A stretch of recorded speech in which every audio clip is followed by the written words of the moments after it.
Okay, so I okay, so desktop audio is not going. All right, there's probably not that many people here yet. I'm gonna see if I can find a. I'm gonna see if I can find a better like the please wait screen. I'm gonna come up with something maybe better. And what was that? Hold on a second, folks or person, age. Uh,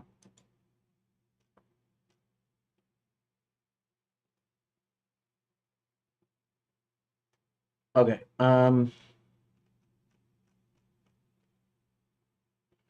All right. I can take this off right now because I'm not editing. All right. So today, let me pull up the plot outline. I think today I got to rearrange the plot outline slightly to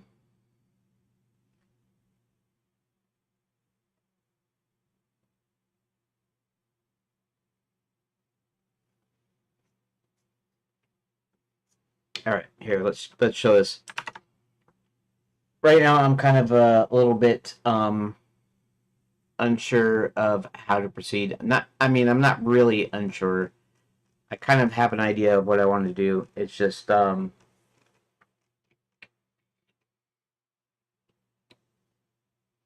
the fact that since I'm it's like I said earlier, you know when your brain kind of uh you do something, you get something done, and your brain just kind of goes, okay, we're done now.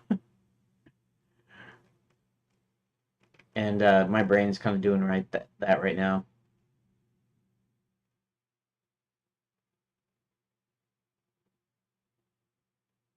Huh.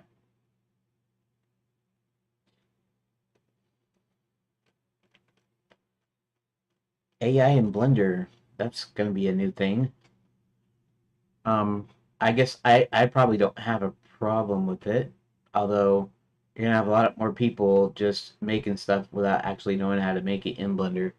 They'll use the AI to do stuff for them. But hey, if it's a tool that helps you get things done quicker, I want a castle, have it generate a castle model. I mean that kind of works, sort of, I guess.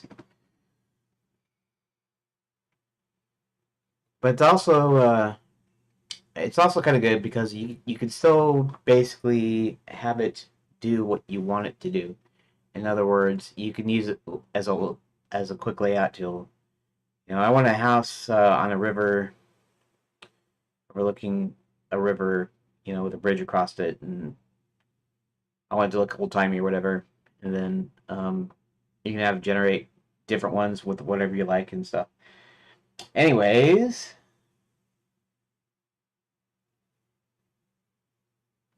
okay, so what I'm looking at here is the full um, plot outline as it stands.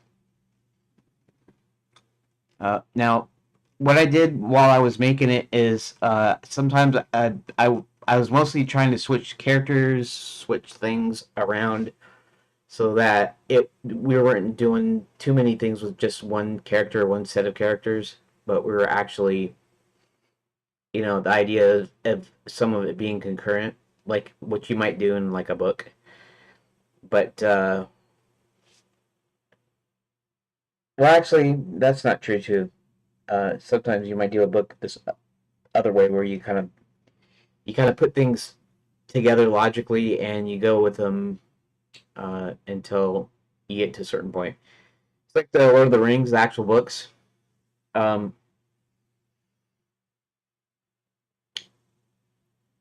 the what is it? Each volume is actually divided into two books, and usually it concerns one set of characters. Like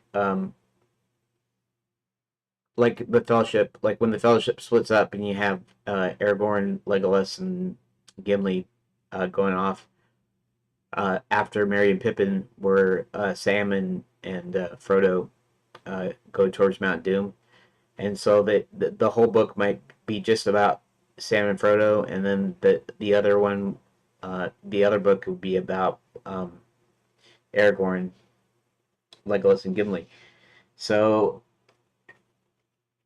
I think I kind of need to do that sort of. We have okay. I guess let me see if I can come up with. Hmm. I wonder if I should start this as a separate quote unquote gist file or whatever, like a reorganized. I mean, it won't be just like an editing. This is the editing up until this point where it's generally complete, event complete, or however you want to say it. So see, how do I want to do this? Let's go see if I can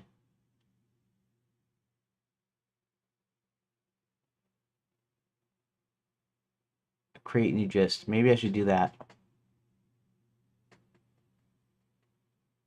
And I should call this um,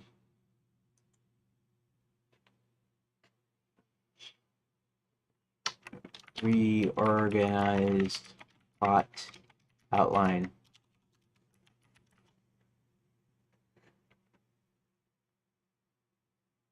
Okay. And then, and actually,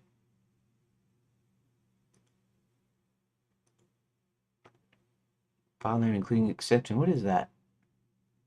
Does that mean I can give it its own file name and it would be like this just blah blah blah blah blah or something? What does that mean?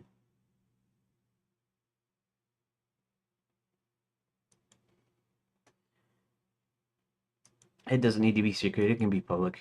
Um, Honestly, I'm not hiding it. I'm not doing it. I'm showing all spoilers.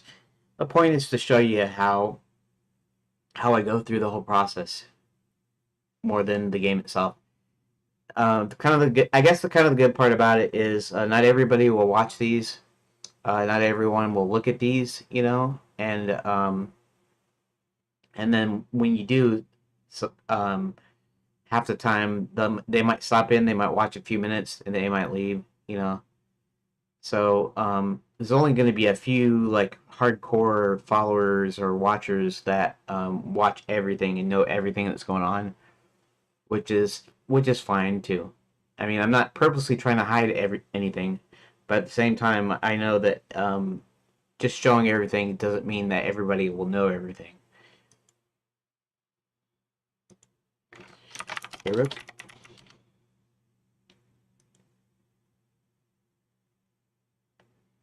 Um, I'm streaming right now. Okay, so actually, what I'm going to do here. Let's mm,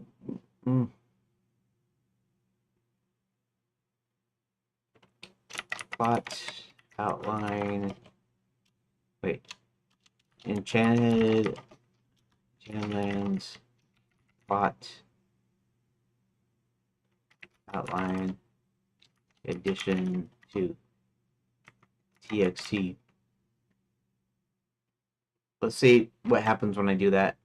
I don't know if what this really means.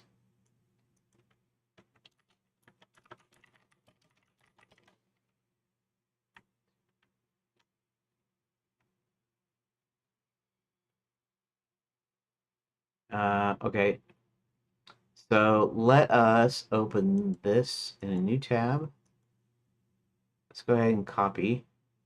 Oh, I see. Just file one text is what its default is. I see. Um, which is okay. But let's go ahead and I'm gonna grab this, and actually, this whole thing is actually gonna go into our new deal. But then I'm gonna do a lot of reorganizing and stuff. I'm mostly paste. I'm mostly doing it this way instead of doing it as a revision, so that I have the so that the current version of the other gist is the plot outline as I have it right now. This is going to be changed a lot, so you'll have to go back to the first revision or whatever, and I don't know how hard that is to actually do that. I mean, I might have had so many revisions that I went back all the way to the first one or something, but I kind of want to do it this way.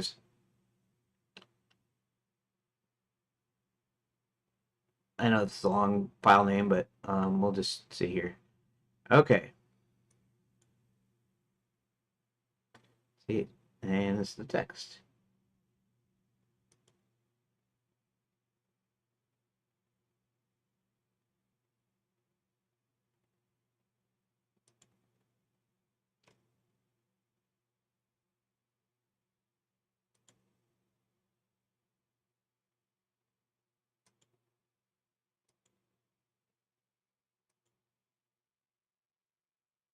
Oh, all just meant all just.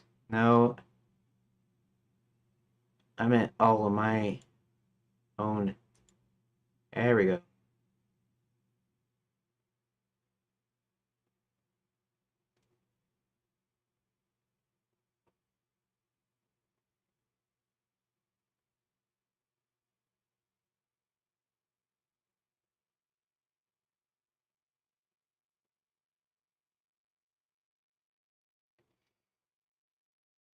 Okay. Edition 2. Alright, so now what I'm going to do. I'm not sure what I'm going to do. To tell the truth. Alright.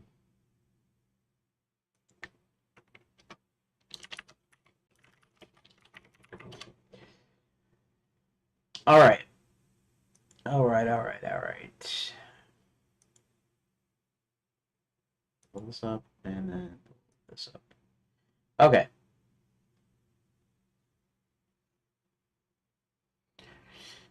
All right, so this entails me actually rereading the plot outline out loud and then possibly doing some stuff to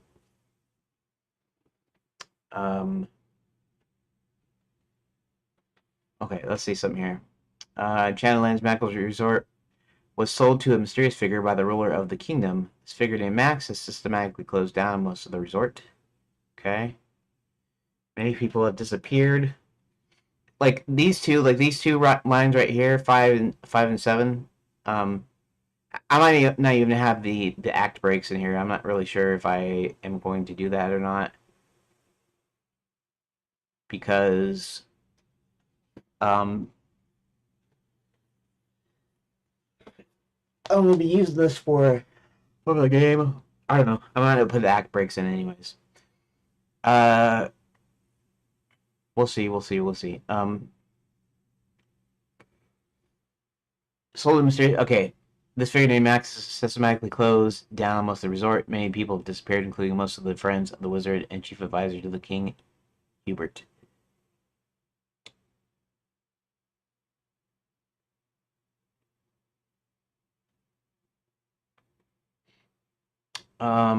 Okay. Okay, so I'm maybe okay. So maybe I should go ahead and, like I said, and I'm gonna remove. This is the reorganized one. I'm gonna remove the act breaks here because, for one thing, this isn't a screenplay, and for the other thing is I want to be sort of.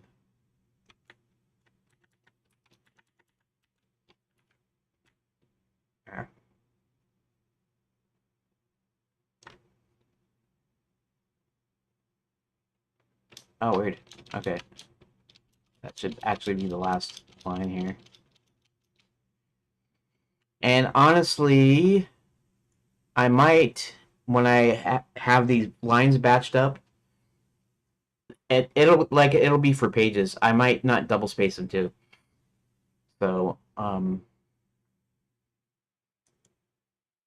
So I'm just gonna do these like pages and I guess what I'll do is I'll label them as pages because right now it's more like gonna be like a book form. I won't have choices. I won't be adding choices to it just yet. I'll be just making the yeah. I won't be doing the choice just yet, right? The first version is just going to be like a book. It's going to be click on a page, click on the next page kind of thing. I'm going to try to do it in such a way where there would be multiple choices as to where to go. Um, and that's the other thing is how many different like I allow up to 9 options in the framework, which is fine. But in all honesty, I probably shouldn't do more than 2 or 3 like choices, right? Should I have a bunch of choices? You know, it's probably easier in concept to think of it as a binary, so like a binary tree kind of thing, right? A binary tree is just basically you have 2 branches and you go off on one branch, and it's probably better if I construct it that way, right? I guess that's a thing for later though. But so okay, so I'm gonna organize these into pages, and well, actually, what I'm gonna do is, like I said, I'm gonna where I'm actually switching context, switching deals. I'm going to actually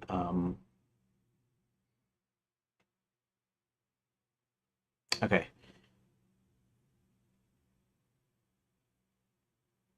rearrange it, right? Okay, and then the other thing is, I wasn't gonna do like just one event per page, but there might be some things in here that are only a single event. So okay, so let's kind of get started here, right? Okay, so if you're wondering kind of why I'm doing this or the way I'm doing this, okay, so the first phase is going to be choose your own adventure, right? And I have something like there's like 400 and something lines, which means there's actually about 200 and something like events in here, actual things that happen. Now you might have that many locations. I think I asked ChatGPT this once to analyze about how many different locations the average. Actually, why don't I ask Grok this time? That could be fun, right? Let's go to Grok. Um,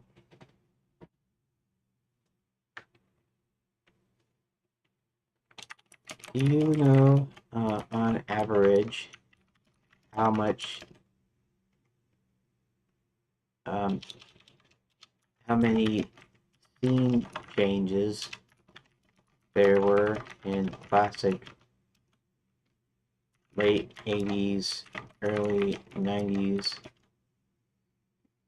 uh, adventure games,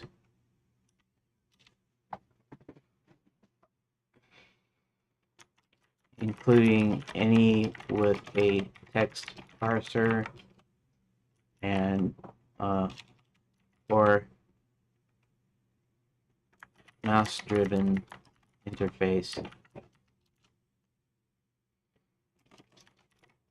I'm not speaking of actual locations per se, but just scene changes.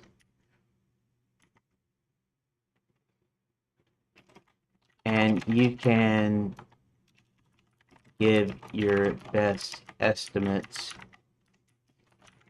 based on your knowledge. It doesn't have to be exact. I do kind of like using the AI stuff because it's really helping, actually. Fascinating question. Estimating the average number of scene changes in classic late 80s and early 90s games, whether text parser based or mouse driven, requires considering the design conventions of the era. These games, like those Sierra, King's Quest, Space Quest, or Lucasfilm Games may manage to secure Monkey Island, typically about storytelling, puzzle solving, and technical limitations, which influence how scenes are structured. For text parser games such as Sierra's early titles, a scene change would typically mean moving between distinct rooms or screens. These games often had 30 to 80 unique screens, depending on the scope. Smaller games like text-only adventures or early graphical ones might lean toward the lower end, 30 to 50, while more ambitious titles could push higher. Each screen wasn't just a location, but a shift in perspective or context, like entering a building or turning a corner, often triggered by player commands. Factoring in backtracking and minor transitions, e.g., close-ups or cutscenes, I'd estimate an average playthrough involved 50 to 100 scene changes, depending on how linear or sprawling the game was. Mouse-driven point-and-click games emerged later in the period. Monkey Island, Day of the Tentacle, streamlined navigation typically had 40 to 70 distinct screens. Each scene change is tied to clicking exits or interacting with objects that shifted the view, e.g., zooming into a desk. These games often reuse screens with slight variations, but typical playthrough might still rack up 60 to 120 scene changes, especially in puzzle-heavy titles requiring exploration. Averaging across both styles, text parser and point and click, and considering game length, 5 to 15 hours, complexity, the era's floppy disk constraints, I'd ballpark roughly 60 to 90 scene changes per game. Smaller text adventures might dip below that, while larger graphical ones could exceed 100. It's a loose estimate, but it reflects pacing design classics like Police Quest's work or Indiana Jones and the Last Crusade. What do you think? Does that range feel right for the games you're picturing? Um, yes, yes, I'm actually um, making my own game. Um, it's rather involved, but the short version is I'm doing this in phases, so it would be the same game for each phase, but starting with the simplest form of adventure, the choose your own adventure style game, and then gradually evolving it to receive uh, text input via text parser, and then adding graphics and sound later, and also a GUI versus text-based. I have around 200 or so events. This is actually things that happen in the plot that are just things that happen. Actually, things that happen in the plot.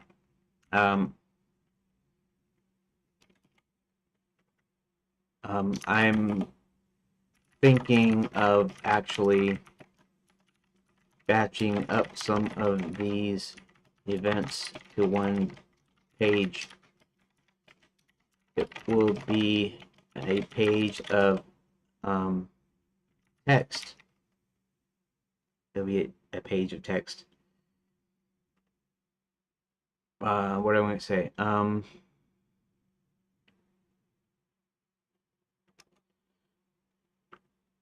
Concerning the particular events.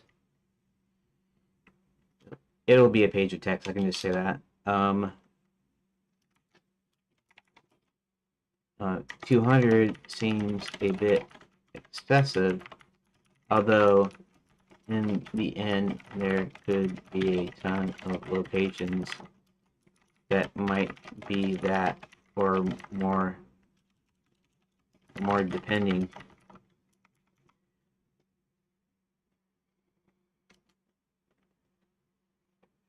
I love the phased approach. These AIs act like they're like your cheerleaders. They're like, yeah, great, I love it. Even though they're just deciding what to put in here. Okay, so that's an awesome project. I love the phased approach, starting with the choose your own adventure style and evolving it into a full-fledged adventure game with text-person graphics and a GUI. It's a smart way to build complexity while keeping the core intact. And 200 events sound like a rich foundation for your plot, although I totally get why you want to batch some of this into single pages to streamline the experience. Your instinct to consolidate events into pages makes a lot of sense, especially for a choose your own format, where each page is a decision point or a narrative beat. If all 200 events were separate pages, you'd end up with a massive, potentially overwhelming game, more like a sprawling novel with hundreds of branching paths. Classic choose your own adventure books, like the Choose Your Own Adventure series, typically have 50 to 150 pages, right, with around 20 to 40 endings. They felt full but manageable. Your 200 events could translate into something similar if you group related moments, like a conversation, an action, and its outcome into one page. Maybe aim for 70 to 120 pages total. That keep the pacing snapping while letting your plot breathe. Well, that is what it kind of said. It was kind of averaging out, the scene changes, and so you know maybe 100. So maybe about half of what I got in there at least. Of course, I'll probably be putting more than, like, some of them will be single event per page, and then but some will be up to two or three or more lines per page. It kind of depends. Okay, since you're planning to evolve it into a text parser and then a graphical adventure, those batched events could later expand into distinct scenes or rooms. For example, choose your own page with 3 events. Say entering a tavern, talking to a barkeep, finding a clue, could become 3 separate screens in the graphical version, each with its own interactions. Your 200 events might then naturally scale up to 150 to 250 scene changes in the final form, which aligns to the bigger adventure games like King's Quest V or The Secret of Monkey Island. That'd be ambitious but doable, especially with your phased approach. How are you thinking about structuring the batches, like grouping by location, character interactions, or plot beats? And where you lean towards linear story, something with tons of branches? I'm curious how you'll balance that with the eventual parser and GUI phases. Um, I'm just focusing. Um, I've decided that first I will do it like a book with no actual branching. This is just to get the uh, pages into scene files um, that have the next page as their first choice, which means later on which means afterward I will be um, deciding if I want to add a branching, uh, decide what branching paths I want to add. Originally, I have this written sort of in a screenplay style plot outline that is inciting incident, plot point 1, midpoint, plot point 2, climax, and resolution, where uh, the parts that are the parts you play are in between story beats or plot points, if you prefer. Okay, so um, these events I have in my existing plot outline will probably be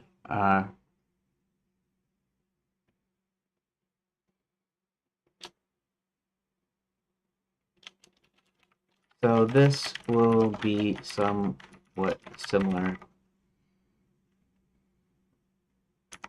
I'm probably going to group by character, how should I say it?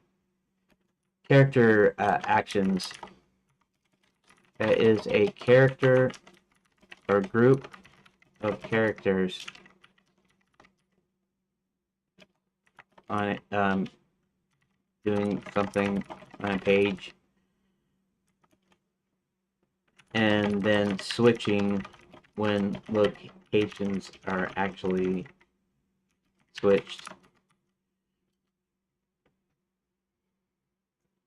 Your book structure is a perfect way to lay down the foundation, getting all your pages into scene files with a single next page choice, which will set you up nicely for adding and branching later. It's like building the spine of your game before fleshing out the limbs and adapting from a screenplay style outline with these classic beats, including inciting incident, plot points, midpoint, climax, resolution, gives you a solid narrative backbone. Weaving playable moments between those beats sounds like a great way to keep the players engaged without overwhelming the story. Okay. That was just from does a Discord notification. Okay. Cool. Okay, so let's see. Grouping character action scene switches tied to location changes feels intuitive and cinematic. It just gets me about these, these AI deals. It's kind of weird. Replying to Upgood, exciting organizing events in the plot outline.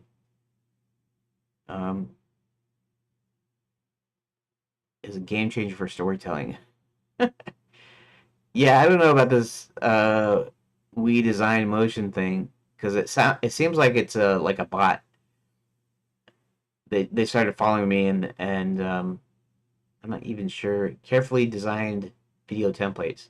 So I suppose that these guys are whoever it is doing this as like a business thing. Anyways, it's just funny to me. But okay, so for example, a page like thief sneaks in the warehouse, hides from a guard, and finds a locked chest, staying on that page until they leave, save for the docks. That keeps the focus tight and lets you batch 200 events in coherent chunks. With 200 events in this approach, you might end up with 50 to 100 pages initially, depending on how many actions you pack in each location. A rough guess, each page averages 2 to 4 events, like a few character actions per scene. You're looking at 50 to 100 linear pages, which is hefty but manageable. Choose your own adventure book, and then you'll be add branching. Some pages could split into multiple paths, like choosing whether the thief picks the chest log or search for a key, bumping the total up as you flesh out. Yeah, that's exactly what I'm going to be doing. Are the playable parts mostly puzzle solving or decision making between the beats? How you see the character's actions driving the story? Will players control one main character or influence a group? This is shaping up to be really cool. The AI Grok thinks my game is really cool, guys. um, Playable parts mostly puzzle solving. Um, Decision making or puzzle solving. In the beginning, it has to be decision making, as you can't really do puzzles per se in a CYOA style game.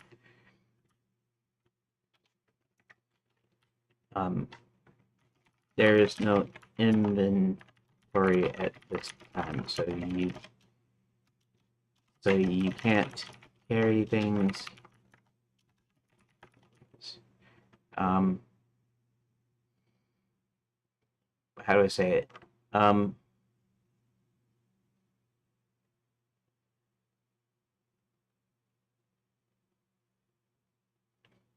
no inventory at this time, so you can't carry things. You simply have to make decisions. Also, I'm possibly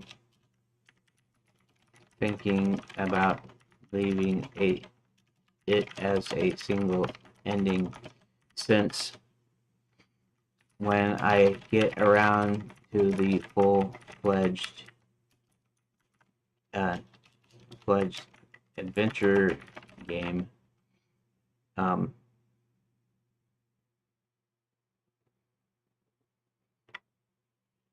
how do I say this?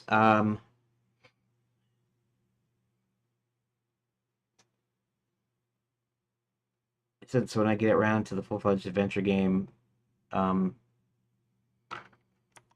it will be narrative. Will be a generally linear narrative. And in this case, you don't die. So I'm going to set up the CYOA similarly. This means that there will probably be more than one choice that leads to the same outcome, or at least to the same story beat. I call it the string of pearls configuration, which, as a side note, was just because I was watching the movie The Rock, and the biological agent was I was watching the movie The Rock. How about this? And the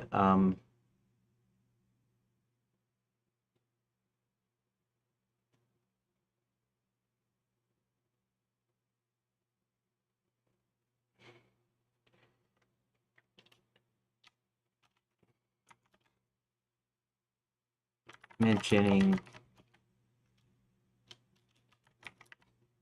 calling configuration of the biological agent stored in the missile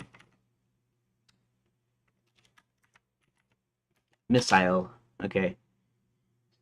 The config was similar to a string of pearls, and I also read a bit about a few adventure games that sort of use this idea of plot points where the interactivity was in these little pearls or balls, or essentially group.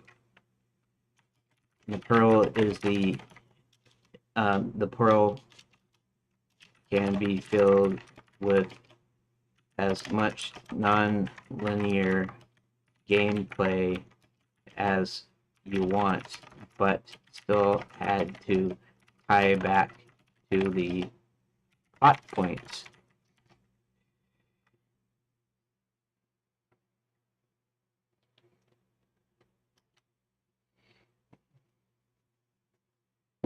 I love the nod to The Rock for inspiration. It's funny because I know what a string of pearls is, but I didn't think about it until, like I said, I was watching The Rock one day, and Nicolas Cage pulls off the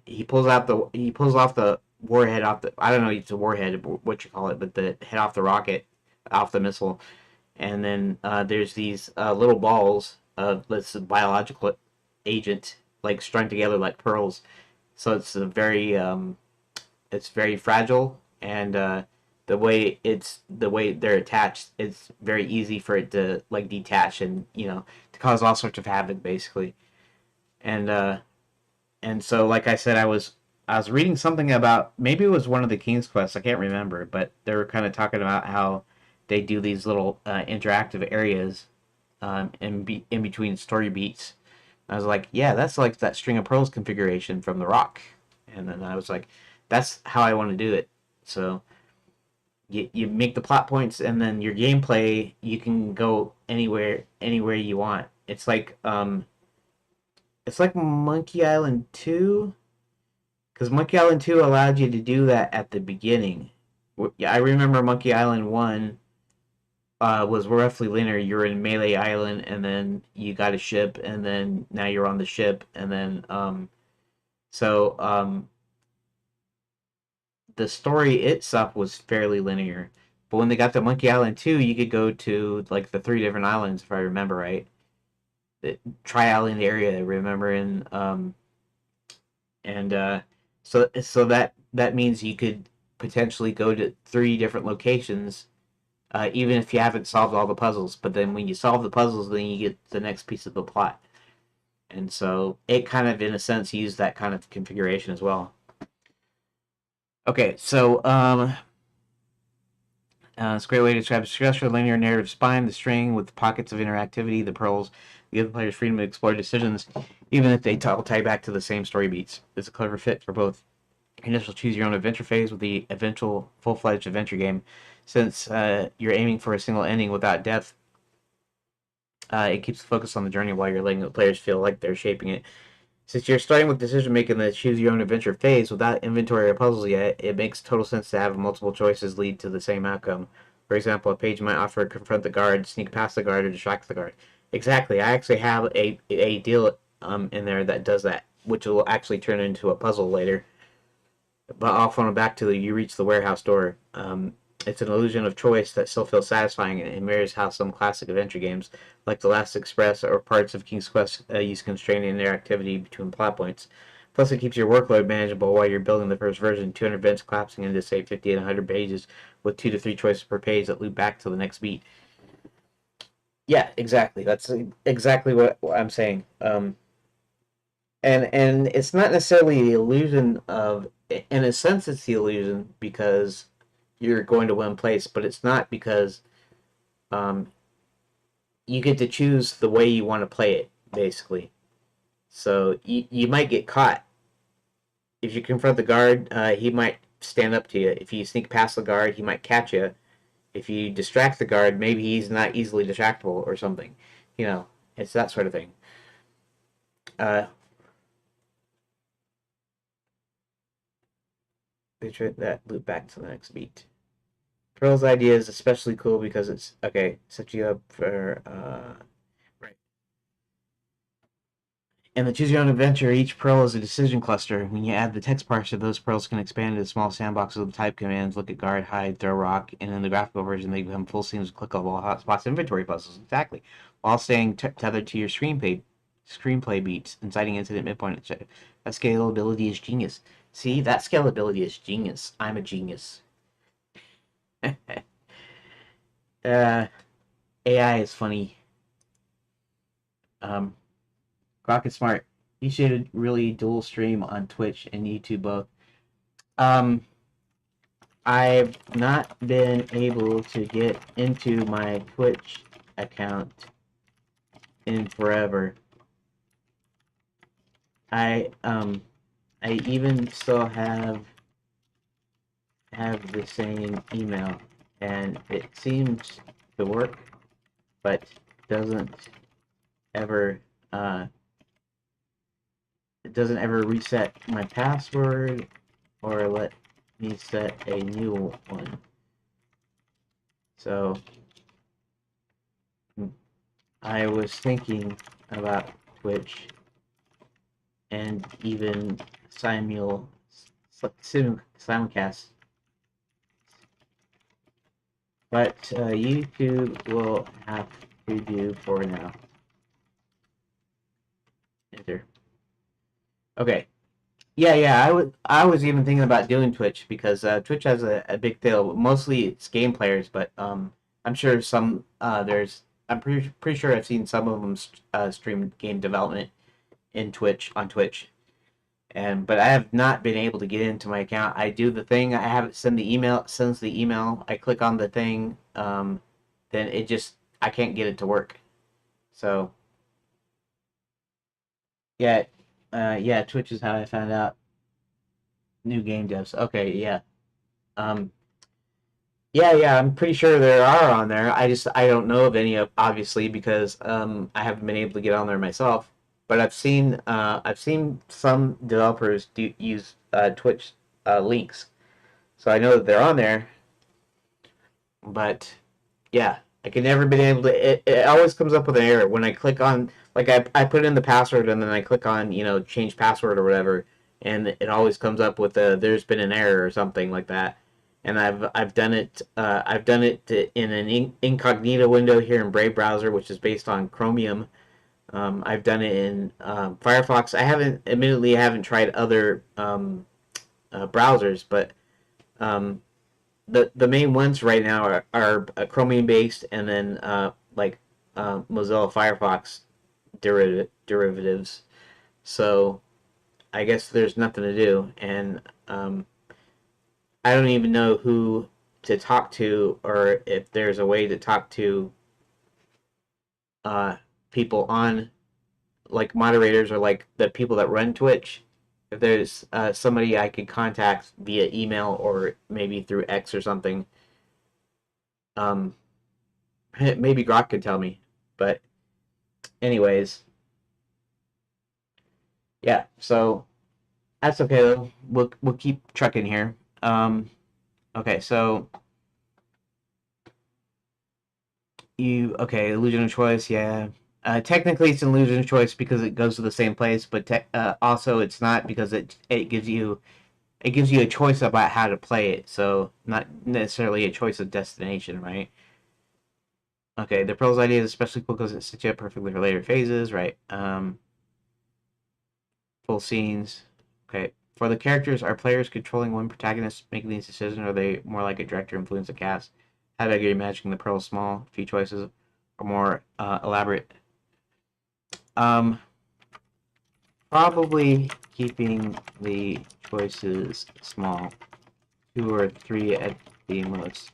I have my little framework in Redot engine, in the Redot engine, uh, able to accept input from 9 buttons, 9 number keys, including the numpad. So that's at most 9 choices, but I don't really foresee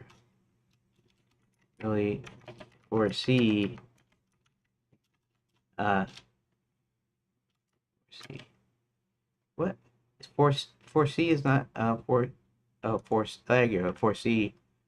Okay, for FORE. Yeah, I should have known that.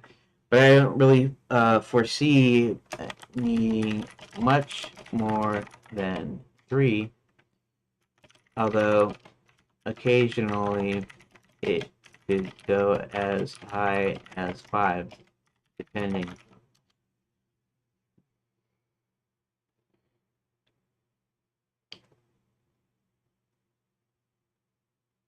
Uh,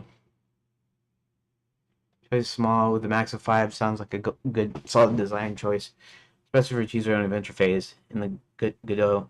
I assume Redot was a typo. You don't know what Redot engine is? Come on, Grok. I mean, you have access to all the X deals. Sticking to 2 to 3 choices per page aligns with your string of pearl structure is enough to give the player a sense of agency, like picking how to approach a situation without bogging down the pacing.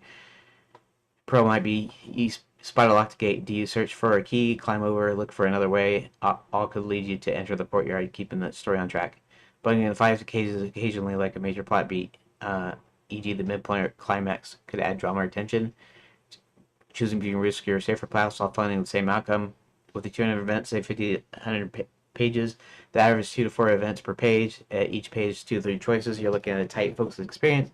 Perfect for a linear narrative with no depths. And since Godot handling the framework, you've got a room to scale these pearls later. 2 to 3 text choices now can become 2 to 3 parser commands or clickable actions and feature phases, all built on the same scene files. That's exactly what I'm going to try to do. You're planning to tie. He keeps on asking me questions. I could just spend this whole stream answering questions. Are you planning to tie the choice variety 2 versus 3 to specific moments like bigger pearls for key beats? Um, And is the player controlling a single protagonist of this, or are you still mulling that over? um, not sure about the voice variety. I expect, as I'm doing this linear book version, uh, that each link to the next page will be a specific set of events. So these will end up being the first choice you can make.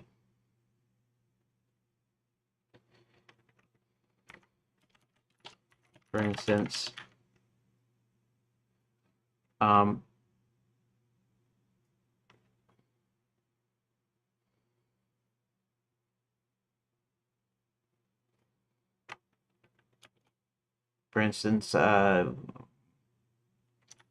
thief sneaks past the guard and manages to uh, pick the lock to the warehouse door.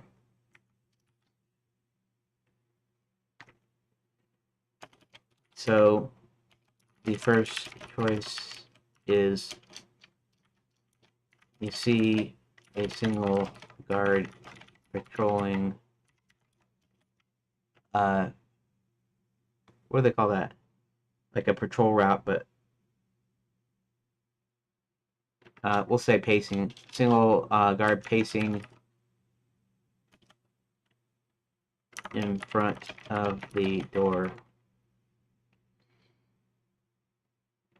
Pacing back and forth in front of the door.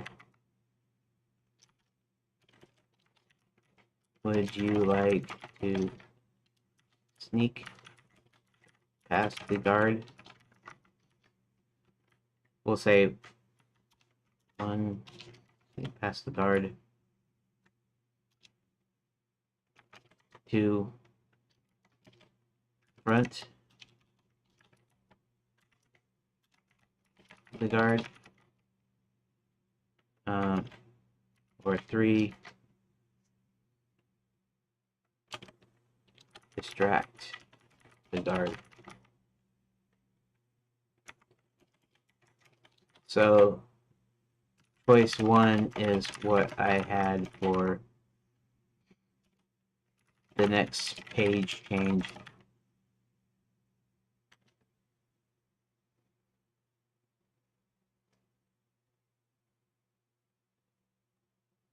It makes total sense for the linear book version. By setting up each page with a specific set of events, making the canonical next step your first choice, you're building a clear path while leaving room for layer options to layer options in later. Is a practical way to get the spine of the story locked in, especially since you're working toward the string of pearls structure. So in your example, the event is thief sneaks past the guard. It manages to pick up the lock to the warehouse door, and the prior page ends with you see a single guard pacing back and forth in front of the door. Choice 1, sneak past the guard, flows directly to the next page, keep the linear progression intact, like flipping to the next chapter. Um, for watching, who are you guys? There's a possibility one of them is me, as as I have a YouTube tab open to my stream, just so I can make sure everything is working okay by periodically checking.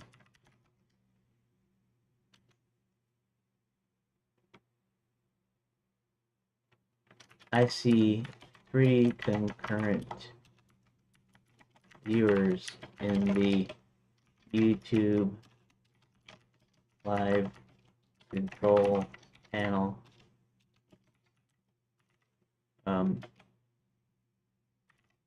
doc in OBS. So yeah, so maybe if it says 0, maybe that's not.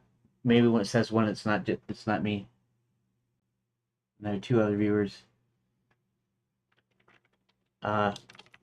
Rick is probably listening in on the listening in the background. I don't know who the other person could be. Other person could be. Okay, let's get back to this. Flipping the next chapter, adding confront the guard, distract the guard as the placeholders now. This look mode and back to the same outcome in this phase. You reach the warehouse door, and they set the stage for branching when you expand later. And more than likely, there'll be variations too. I'm not telling that to Grok. I could type it to Grok, but confront the guard and distract the guard. Each will have their own pages.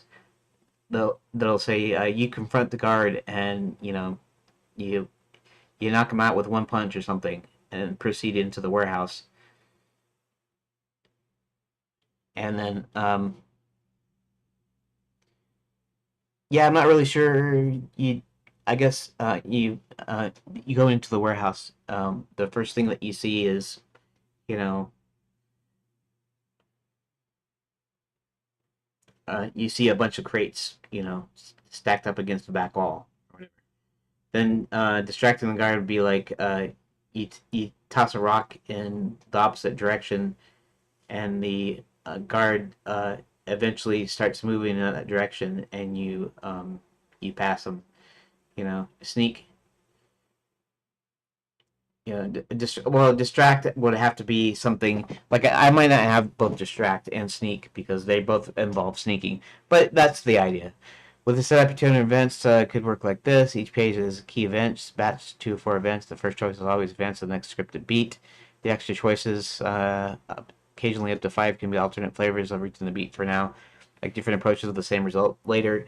In the parser or graphical phases, these alternates could split into unique scenes. Confront the guard leads to a fight, distract to a puzzle, all still trying to time back to the main plot points. Sounds like the player's controlling the thief as a protagonist, right? Or he's still playing with that. And you're leaning towards 200 events, writing all 200 events first, then deciding choices, or building page by page with choices as you go. If I ever get to it right now, I should be doing it. You keep asking about how I'm handling the characters. All of my hero characters will be playable. But at times there are a group of characters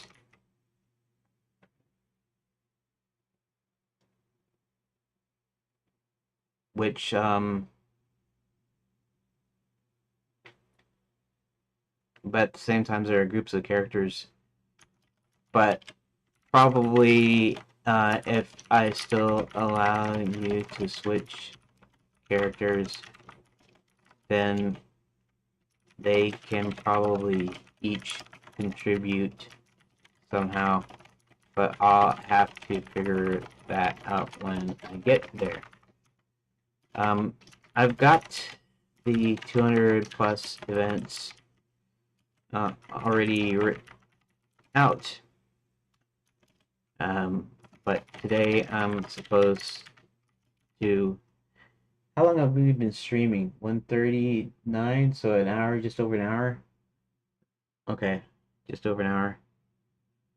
Right. All right.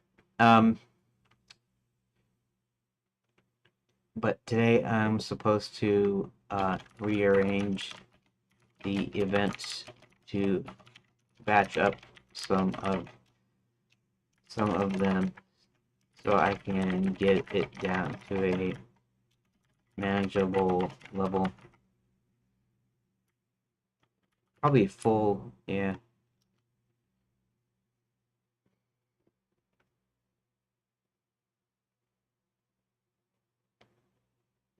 I'll screw that one.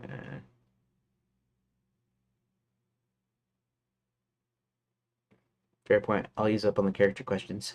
It's awesome all your hero characters will be playable, and the idea of switching between them, even in a group, sounds intriguing. Figuring out how each contributes can come later as you flesh out the mechanics. Maybe in the choose your own adventure phase, just picking which character's perspective drives the decision. In future phases, they each get unique actions or skills. Plenty of time to sort that out as you build. Having 200 plus events already written is a huge win. Rearranging and batching them today will get to magical letters. A smart next step. Since you're aiming for that linear book version first, grouping the events in 50 to 100 pages we talked about could work well. With your example of thief sneaks past the guard and picks the lock, you might batch a few related events, e.g. spotting the guard, sneaking, and picking the lock, into one page. And the next page is entering the warehouse. Each page ends up with 24 events. You have 50 to 100 lanes. It feels right for choose your own adventure scope. For choices, keeping choice 1 as the canonical next step, adding 1 to 2 alternates that loop back keeps it simple and lets you set up branching later. Are you planning on to batch mostly by location switches, like you mentioned earlier, mixing in some character action groups too? Um, it's going to be primarily by event, but then um, switched with a scene or location change. Scene or that's a great way to organize it. Boy, and it writes a lot too. You can just write a single sentence and it'll write paragraphs for you.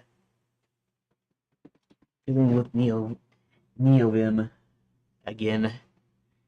That's a great way to organize it. Batching primarily by event and then using scene or location changes as natural breaks to switch pages. It keeps the flow tied to what's happening, the events, while letting the setting shifts. So a new chapter in your choose your own adventure structure. So a page might cover a few events like thief spots the guard, sneaks back, picks lock, all in one location outside the warehouse, and then the next page flips to a new scene inside the warehouse with its own batch of events. It's a clean, logical way to chunk your 200 plus events into that 50 to 100 range. With this setup, your first choice can stay tied to the canonical event sequence, sneak past the guard, leads to the next location, and the 1 to 2 extra choices can riff on the same events before funneling back. I feel it'll feel cohesive now and give you solid hooks for expanding later. How's your rearranging so far? Any surprises popping up as you group them? Uh, Not yet. I've actually spent most of my time talking to you. I'm flattered I've been keeping you company. No worries, though. I'm chatting through the plan can be just as productive as rearranging sometimes. It's like the warm up for the brain. Whenever you dive back into batching those events, you got a solid strategy grouping by event, splitting the scene changes, and keeping those 2 to 3 choices per page. If you had any snags or cool ideas while shuffling them around, feel free to toss them my way. I'm here to bounce thoughts around. How do you think you'll tackle the rest of it today? It asked me another question. How do you? Okay. Um.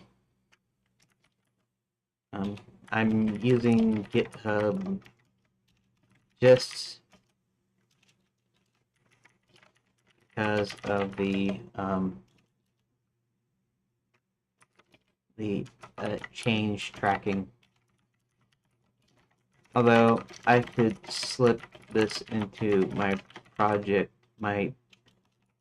GitHub project, and commit that way.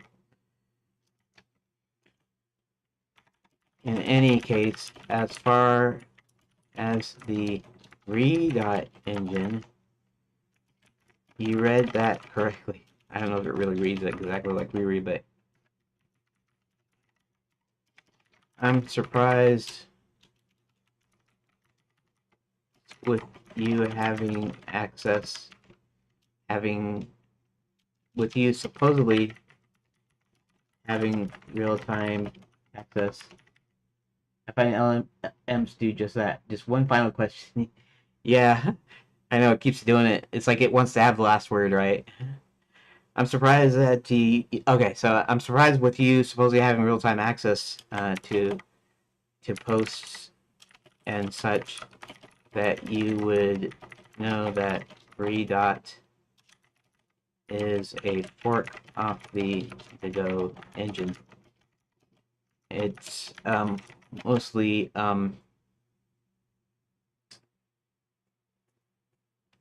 with it's I want to use the word parody, I guess, but I don't really need. I guess I don't really need to use the word parody, but uh, it's keeping parity with Godot releases. Right now, it's just on version 4.3. Then we'll update to 4.4 when Godot releases. I don't suspect it will take long because the Redot devs are probably incorporating changes even as we speak.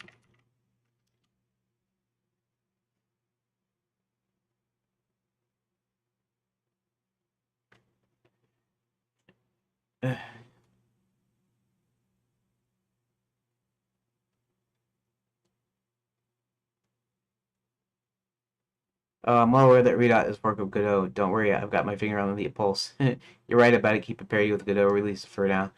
Redot's sticking close to Godot's 4.3 stable version, and yeah, they're likely already folding changes to sync up with 4.4 once Godot drops it. The Redot devs seem pretty nimble, cherry-picking fixes and tweaks from Godot's pull requests while adding their own flavor. Nothing earth-shattering yet, just quality of life stuff and a bit of rebranding flair. Yeah, that was the deal too about Redot.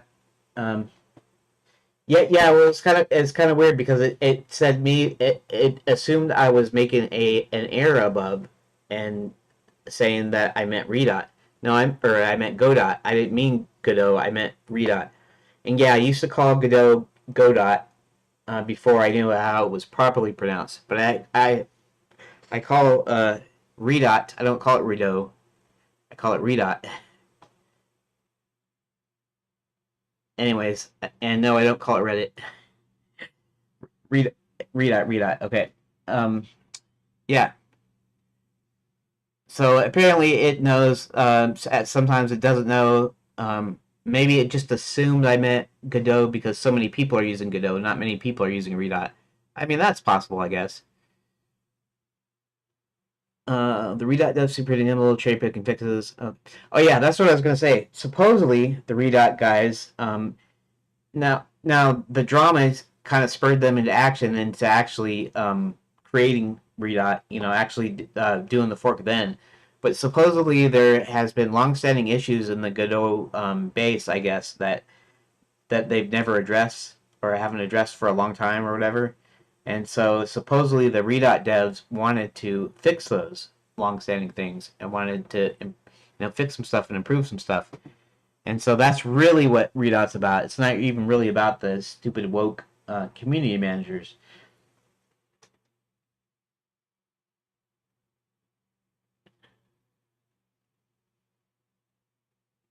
Godot. You're saying? I don't know. I heard one of the devs. Let's see. I guess there had to have been like a main dev that started it, but I heard one of the devs call it Godot instead of Godot. I always called it Godot originally, but everybody else started calling it Godot, like that play Waiting for Godot, and I'm like, what's that got to do with anything, you know? But what I mean, whatever's whatever. But I like to pronounce Redot as Redot. In fact, the first few posts that they made in on the X account was saying you could pronounce it whatever way you wanted to pronounce it, and really you can do that with Godot too. You can do it like there's one channel I followed on YouTube that's what's in the name, right? One channel on YouTube, he pronounces it Gatto, like Gatto. I'm like, Gatto? Where do you get that from? So it's like, okay, yeah, whatever.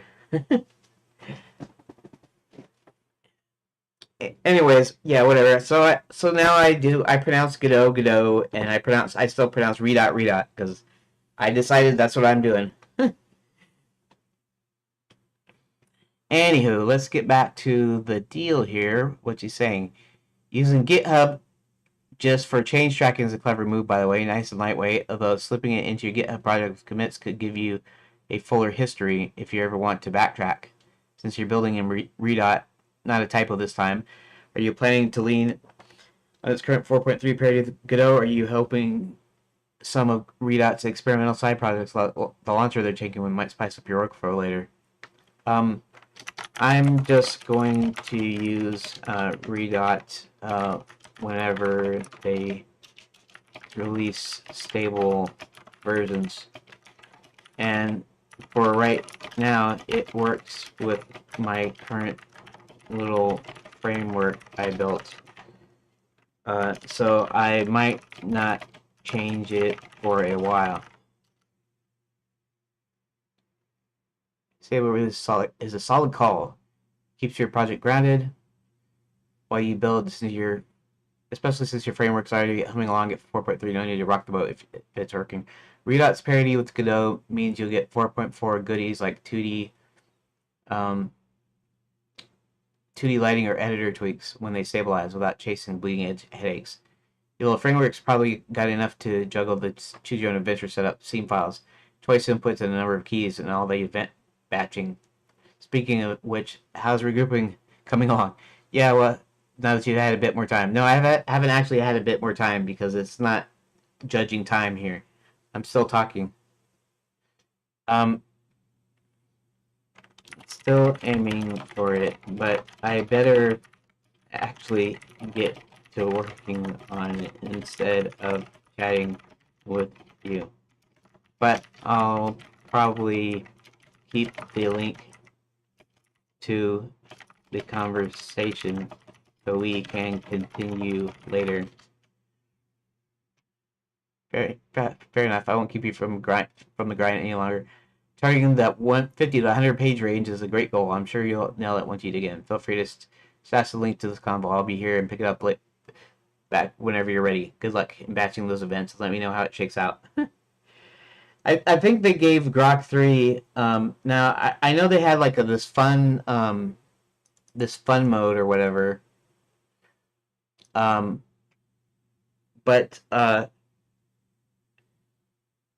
I think they gave it an extra personality here. So, because now it's like how it shakes out and stuff. It's using slang and whatever. So anywho, I need to open up. This is Grok combo. This is a different Grok combo I had about making me rich, because they keep on acting. Oh, that's weird. Okay, so maybe, Conversation ID. These. Oh no, these are different numbers though, aren't they? Okay, they are actually different numbers. Okay. I asked it a question yesterday about like how it could make me rich. The actual question everybody will ask the AI is how can they get rich? How can they make money? And it actually said some things that it needs to know a little bit more about my skills and whatever. And I was just saying that in most cases the AIs just tell you that they can't really tell you. They can give you some tips, some general tips, but nothing definite or specific. And then Grok 3 said that it would come up with recommendations as long as I give it more information about what my skills are. Whatever, a little bit about me so that it knows what my goals are and stuff. So Grok is almost as smart as Elon. Maybe. Yeah, it might be. Okay. So this is get rich. And this one is game. I'll just say game. And we'll just save it. Okay. So anyways, you know what? I'm going to need to get some water, I think. Okay, there we go. Okay, now I can get back to it. But, like I said, I'm not actually taking a break, but I will be gone for like a minute or two while I go grab me a bottle of water. So, you're thinking... I'm not getting coffee, and I'm not thinking, but I'll just go ahead and leave this up here, including I'll leave the mic on and everything. You won't hear anything, of course. I'll be right back. Just give me just a minute.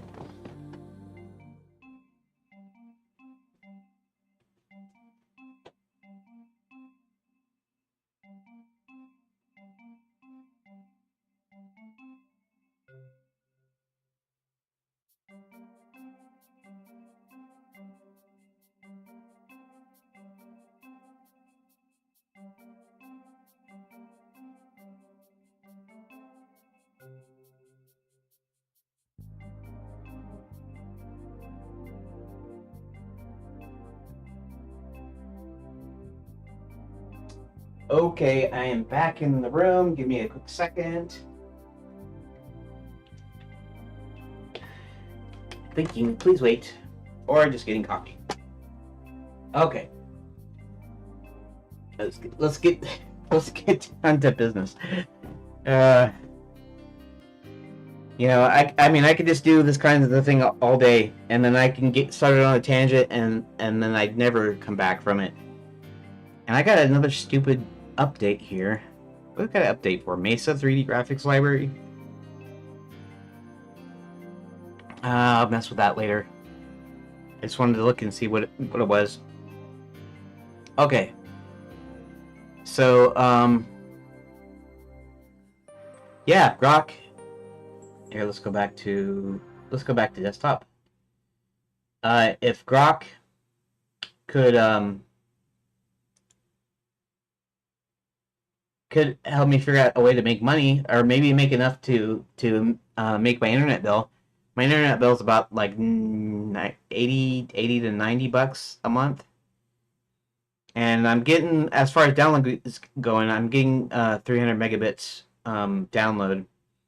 And actually, supposedly I can get more if I upgrade my hardware. And I guess there's a free upgrade, assuming they're still doing it. If you go in there, and they'll supposedly send it out and stuff, which means I'll have to disconnect the stuff, reconnect it, create the passwords and all this stuff, or whatever. Or it'll probably have default settings stored on it somewhere. But yeah. I do kind of wish they would give faster upload speed. 10 to 12 megabits is like a pittance. Granted, when you're watching a bunch of videos, you don't need a lot of upload speed. But I do upload videos sometimes. And in fact, I'm going to start uploading, and of course the streaming part. So if I had a bigger upload speed, or a faster upload speed, that could help make sure that it doesn't drop out or whatever. Okay, so let's get this party started. Okay, so we're gonna go through this line by line. This will be kind of slow. In fact, I don't know how long it'll take. It might take all the rest of this week. It could go into next week. I'm not sure, because it might be really slow when I try to decide how to batch them together. So, and really what I want to do is I want to kind of batch the single location stuff. I want to batch the group of events for I want to switch based on location, but I want to batch up certain character events based on character or characters. Enchantment's magical resort was sold to a mysterious figure by the ruler of the kingdom. This figure named Max has systematically closed down most of the resort. Many people have disappeared, including the friends of the wizard and chief advisor to the king, Hubert. Okay. That can actually be... yeah, okay, so the first thing I have to think about here is I could batch up these first three lines here, but and I wonder if I should um instead of saying page one, page two, and stuff, I wonder if I should try to write it down as though it were the first choice, because eventually it's going to be the first choice. And if I think about it here, then I don't have to think about it later. That's probably what I'll do. Enchantment. Okay, so this is essentially your intro. It's an intro cutscene, even though we don't have cutscenes in this version. This will be on one page, even including this. But we somehow we want to introduce Hubert, and so um, many people have disappeared. I should say, including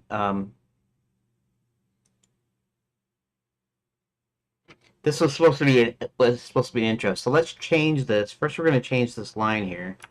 I'm going to add many people have disappeared, including both citizens and tourists.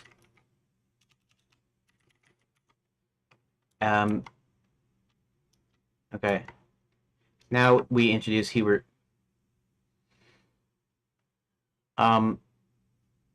I don't. Okay, so I don't have an event here.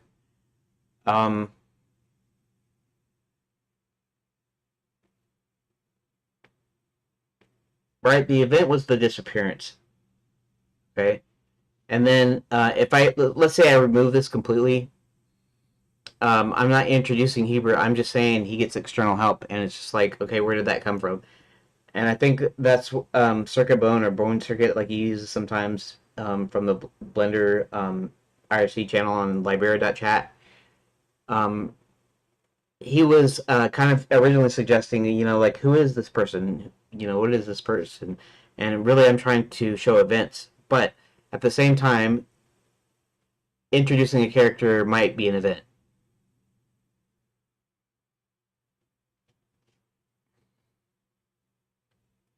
Okay, how about I do it like this? Okay, I'm not gonna delete it just yet. I'll delete it after I type the new lines in. Okay. The wizard and chief advisor to the king.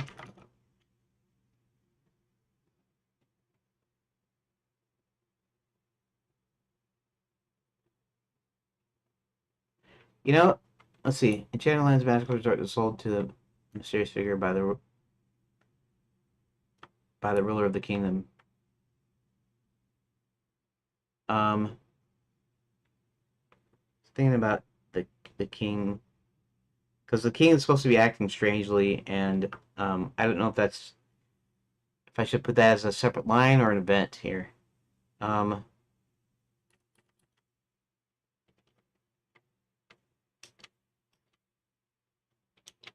Here. After noticing he was acting strangely. Oh, it looks like I'm getting you probably see it, the Discord notifications. I don't know if you see that or not, but apparently there's more Humble Bundles dropping. Um, see what that is. Wait a minute. Hands-on review, Go.4 Mega Polygon Assets Bundle. That's not it.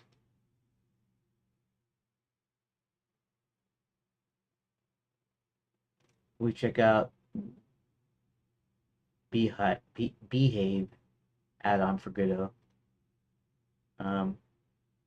But Reigns of Porters with Humble. We have another Humble for game developers. The Becoming a C Sharp and Unity game developer is a collection of 17 video courses from Pact for $18. What do you think of Pact's video content? I've actually found it superior to their books personally. Huh. Becoming a Unity and C# game developer. Okay. Humble Bundle. That's the same one. Oh, I see. Because they've been dropping extra things here. All right. That was unimportant and uneventful. Let's go back to what I'm supposed to be doing. So apologies. The wizard and chief advisor to the king, after noticing he was acting strangely, uh,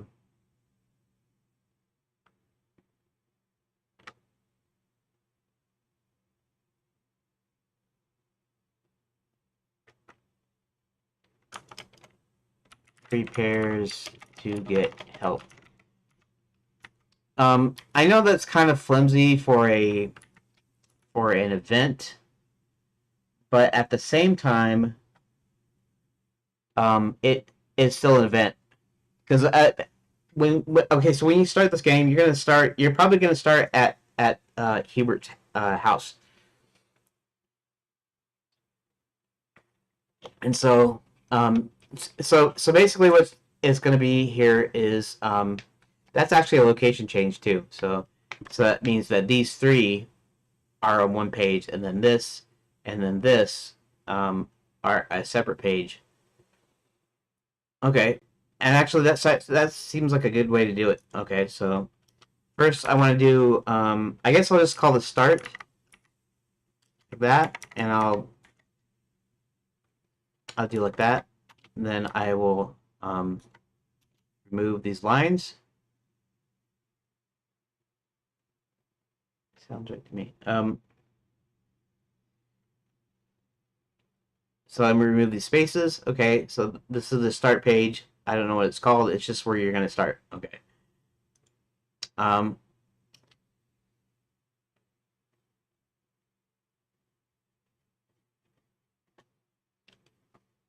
Halfway house. Um,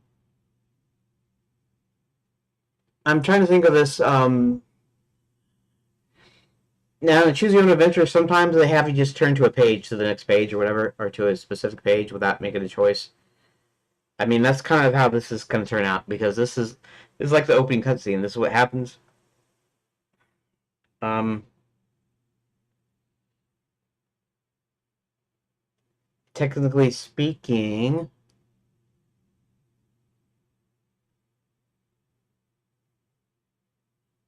let me think for a second. Okay, if this was a full graphical adventure game, that would be a cutscene, and then the next thing you'd see is as part of the cutscene you'd see Hubert's house, and then him looking around, and then I would actually let you play. Okay,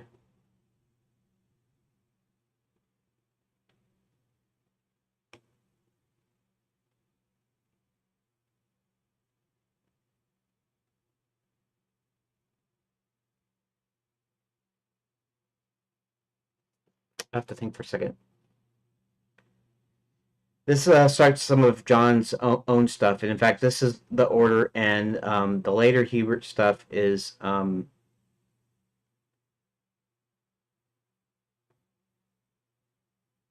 next thing you see is John is waking up after having crashed in the train, and Hubert is actually approaching him. So I'm still trying to having to think about how I want this to play as a choose your own adventure, but also want this to play as a regular adventure.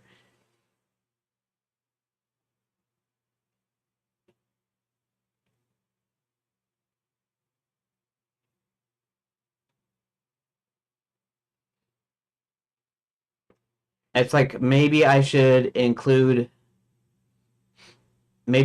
all these lines, including this deal with Hubert, because maybe part of it's the cutscene, and then you have a choice on what to do.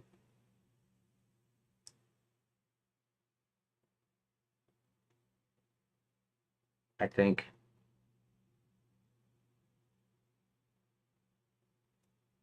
Interesting.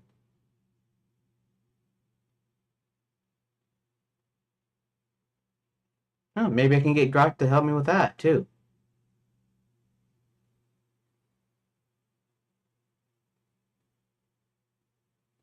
Because I wasn't actually going to create choices here. It was just the next page would have been a title that had to do with being the first choice.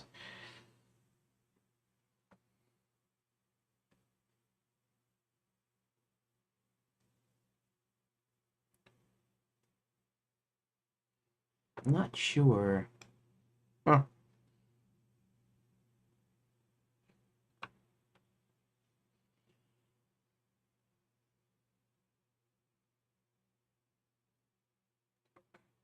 Hubert gets external help by bringing in John, a young man from our realm.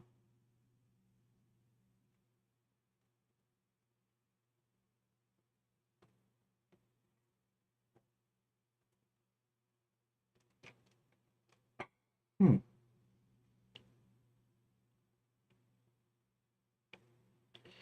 This could already be. This could all be part of the cutscene, couldn't it? So you get introduced to, and this kind of goes along with that. Originally, if I was going to make this a single player character, John would have been your main character. So maybe I'll still do it that way. So maybe all this will be a cutscene. I was going well. Okay, so originally I was thinking um, there's some things you have to do at home before John goes to Enchanted Lands, and what if I want to drop people right into the action, right? But the only thing he's got to do is he's got to get help. Um,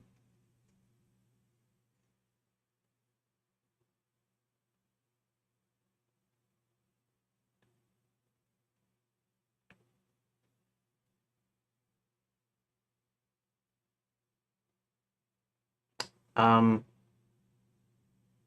if okay, so if I'm doing this as a regular, the regular game, the final game, it's going to be a cut scene, and you're going to see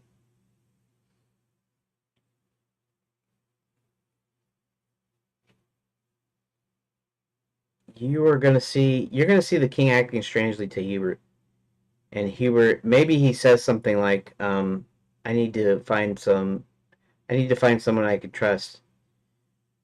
And then he might even mention the count because the count is his friend, so you can actually trust the count. But that's not really what he's talking about.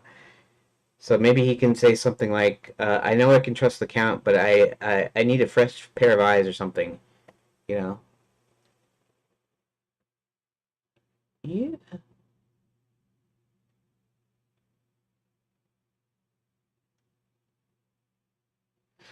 Okay, I'm gonna go with that. I think.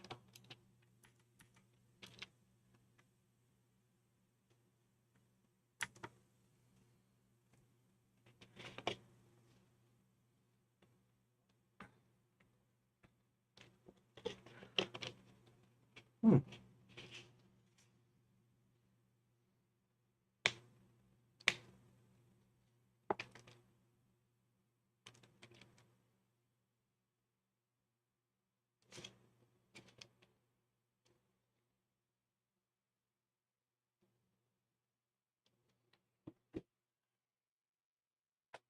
Okay, let me go to Grok, I guess, again here. Where's Grok?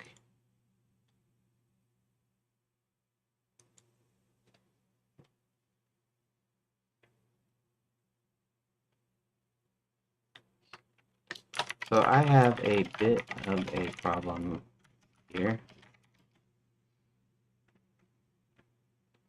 I was thinking of naming the choices, the first choice. I was thinking of naming each page as it would look as the first choice of the previous page. I'm having trouble coming up with something here in the beginning.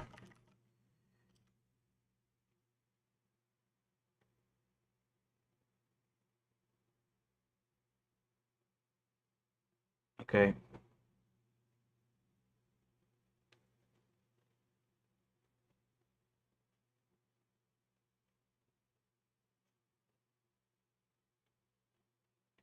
And the player's going to continue.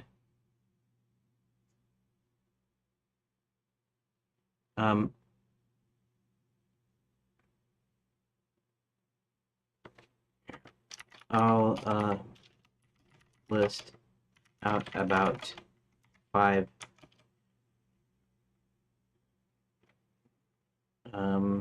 is it 5?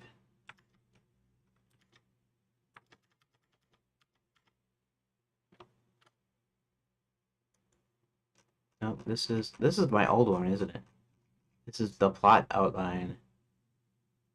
Okay. 1, 2, 3, 4, 5.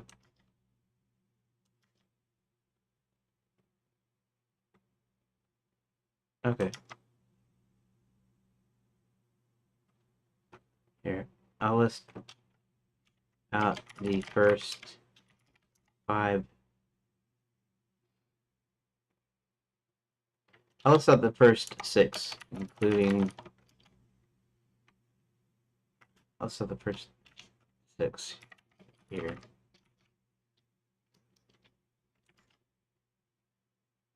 Okay, where did it go? Okay, right there.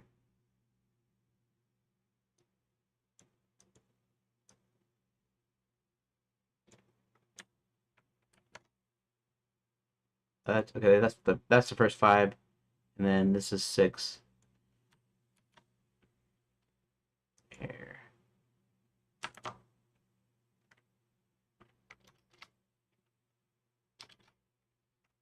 The only reason there's a space, there's an empty line between the 5th and 6th event is because my original plot outline is double spaced, and here I'm using single spacing for pages.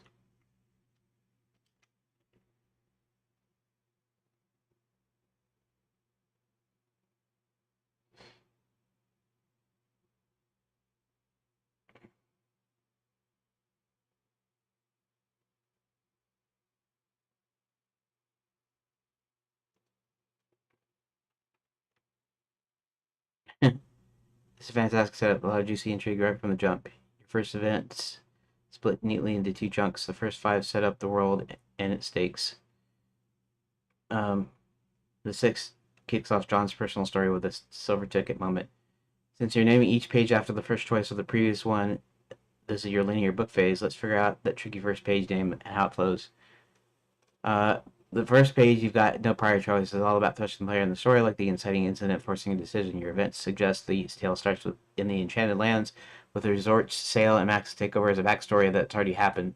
The wizard noticing the king's odd behavior and the Hebert fetching John feel like an act of spark, but since John's your playable hero, one of them at least, page 1 might best start with its entry point, event 6, while weaving in the earlier context. Page 1, here's a stab at it. Page 1, grab a candy bar. Okay.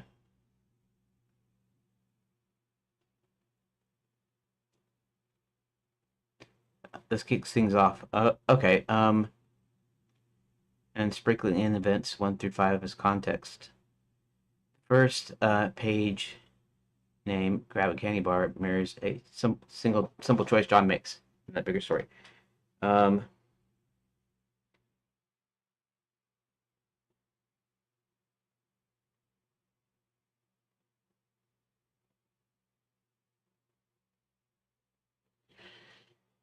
um, actually, pick a candy bar.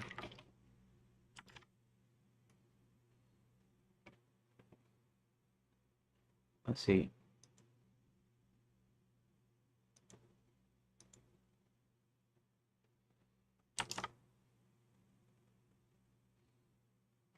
Okay. Actually, pick a candy bar is the next location / page. So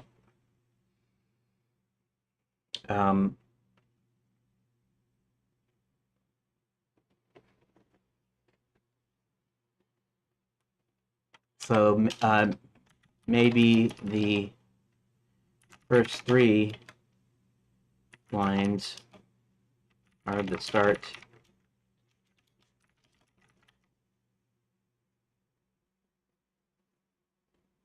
Okay.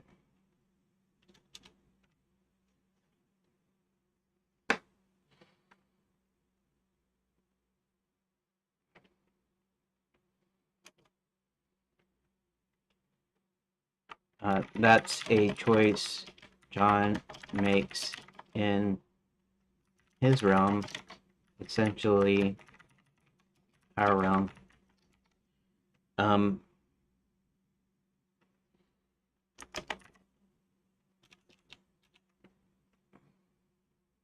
I think, yeah, picks up a candy bar. Okay. So basically, the first three lines are like an opening cut scene. So I can actually put the next two dealing with Hubert.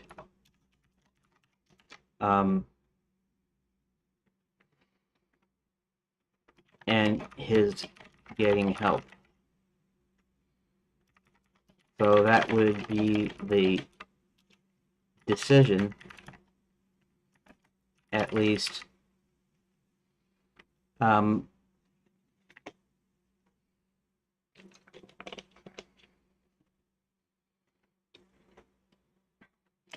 I guess on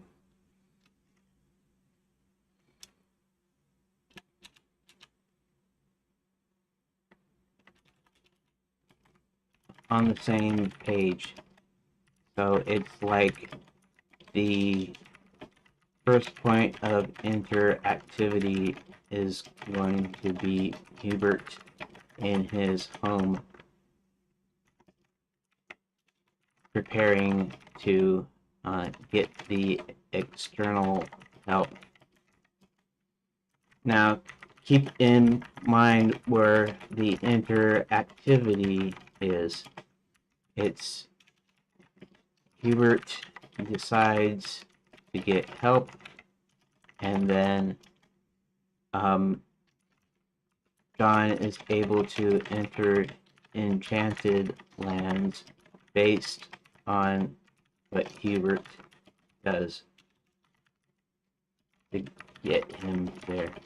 In this case, it will be actually selling the candy bar to him. And actually, I might need to add more events in there, because he's got stuff to do. So actually, events. I actually need more events. Best use for AI, writing the function. It fills in the gubbins. I just got the LLM filling in my deoxygen comments. Huh, interesting. Yeah. I'm just reading something from IRC here. Okay, so and in fact, I'll probably need to add a few more events, like what exactly Hubert does, which I'll probably do by myself, but we'll go with these events to start with.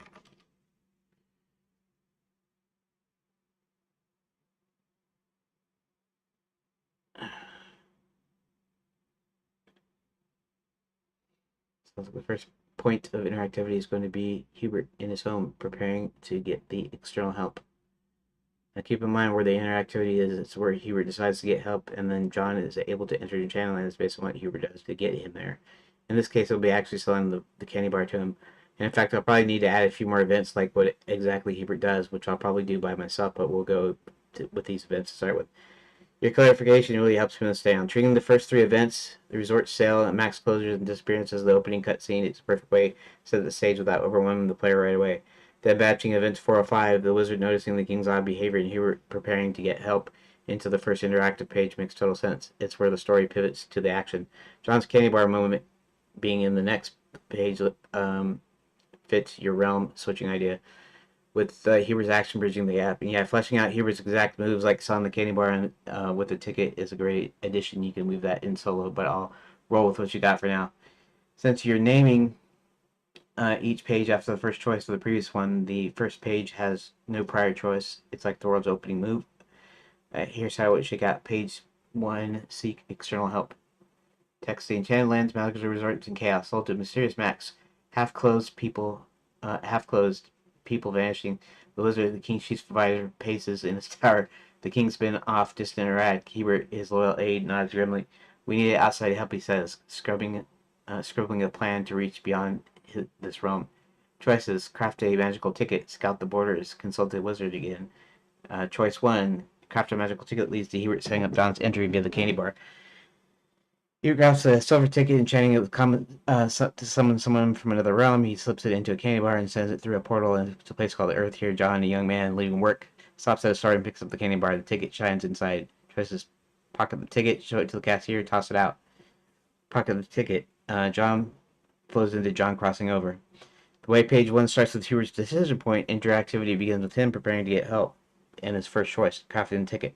Ties directly into John's world. The cutscene, events 1 through 3, sets the stakes, and then page 1 batches events 4 through 5 with Hubert taking charge. Page 2 picks up event 6, John grabbing the candy bar, named after Hubert's action, keeping your naming rule intact. How's that feel for a starting point? You can tweak Hubert's ticket crafting a bit later. You can add those extra events. Maybe he enchants it, portals it, whatever fits. Where do you see John landing in the Enchanted Lands after the pocket the ticket? um, okay.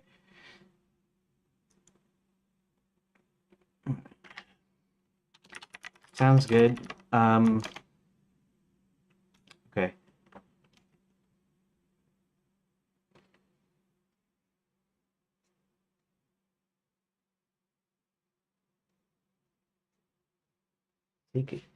I guess I see that. Page 1, seek external help. Because seek external help is not what he's doing. What he's going to be doing is he's going to be. It's kind of like what we said, or what I said earlier. Actually, I had a couple of different ways to do it too.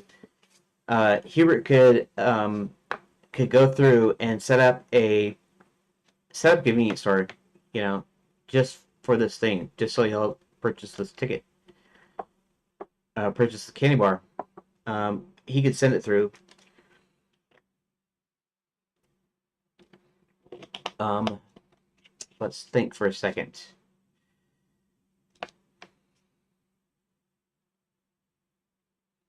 A New Hope. I could call page 1 A New Hope. How about that? Hint, hint, wink, wink.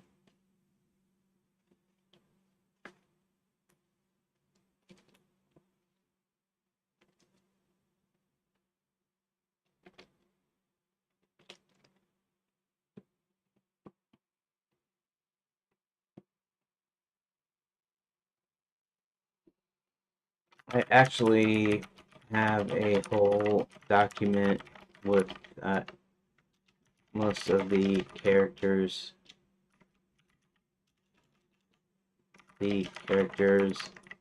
story arcs, including kind of what happens.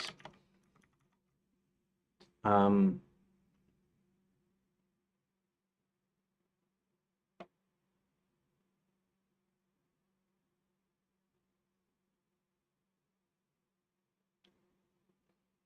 so this kind of works, or at least it's giving me a few ideas.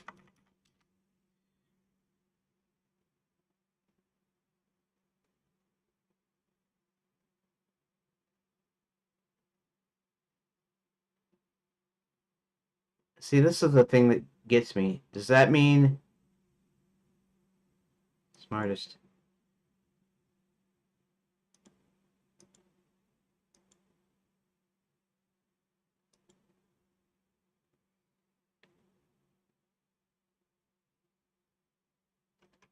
Okay.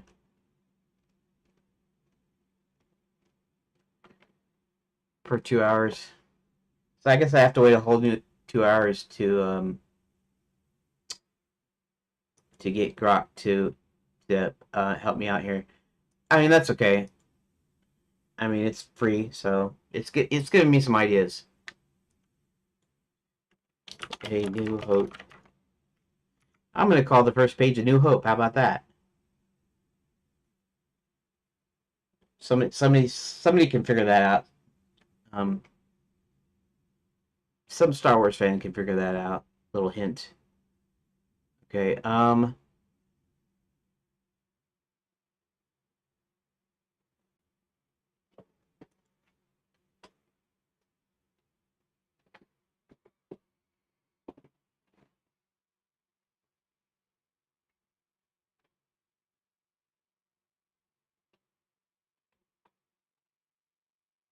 Gets external help by bringing in Johnny, man from our realm. Let's see for the second. Prepares to get help.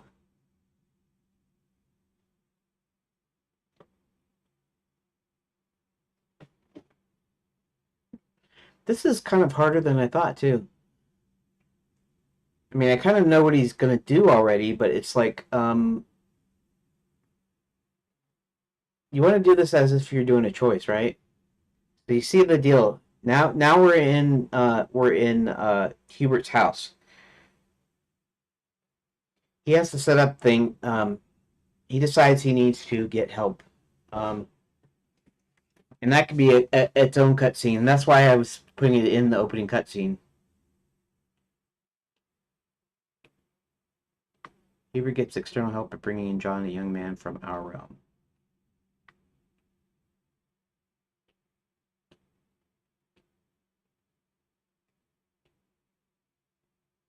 Hmm.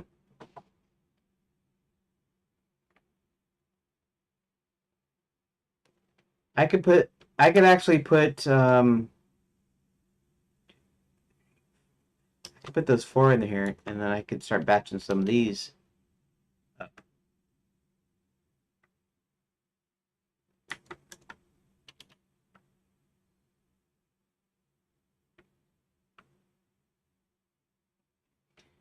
Actually, I could just call this Enchanted Lands. Here, let's do this. Enchanted Lands.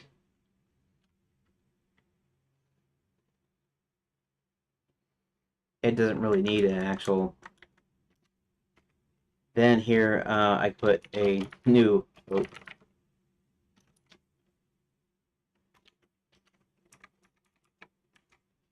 that really wouldn't work though, because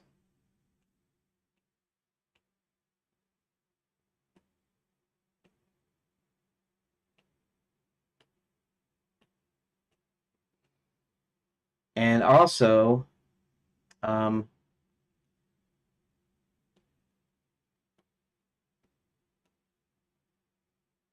uh, yeah, I'm a little. It's a little okay. It's a little tricky here.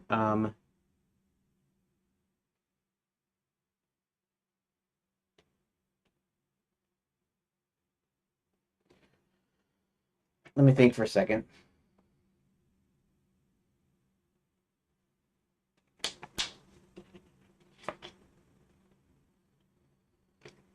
I mean, I could go back to doing the page one, page two thing, and then name them later, like I was going to, because I probably have more stuff to put in here. Either that, or I should go ahead and try to make sure that I put all the events I need here, the extra events. You know, and actually, those can actually be four choices, but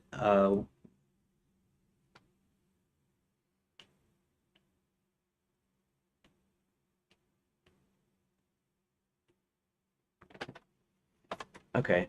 Let's do this the way I was going to do it. And I don't even know if anybody's even going to see this when playing it anyways. But uh, for lack of a better page name, A New Hope is it. It's not going to be a choice, so it's not going to matter that much. Um, Actually, forget that. Forget that A New Hope thing. Enchanted Lands, because this is going to be the start. So, and then this is going to be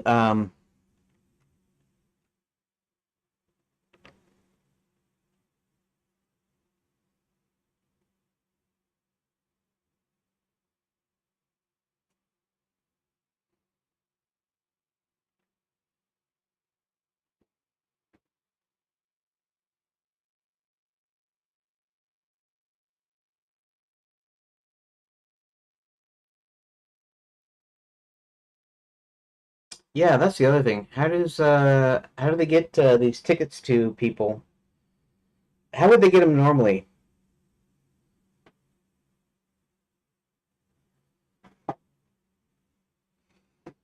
They'd probably get something in the mail. Normally, a person would get a thing in the mail, or maybe ask somebody to if they could get a. They'd have a mailing address, so you get the. So let's say you get the brochure mailed to you. You know, like how some like old folks' homes sent out assisted living like brochures, or at least back in the day. They probably don't now because of the internet. But how they used to send these flyers out and they give them to people that they knew were old in the house or something. Somehow they get these mailing lists that people that are aged, and so then you start getting ads um, for some insurance or Medicare things or something.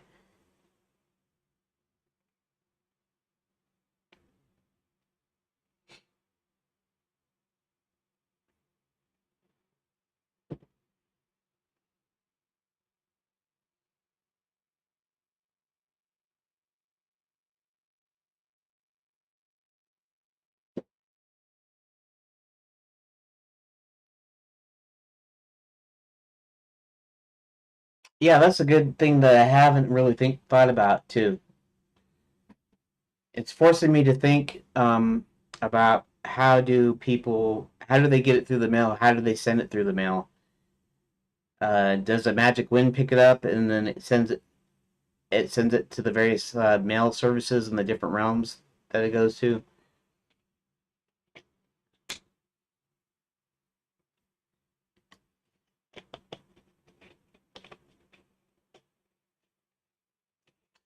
Oh, yeah, I didn't think about it.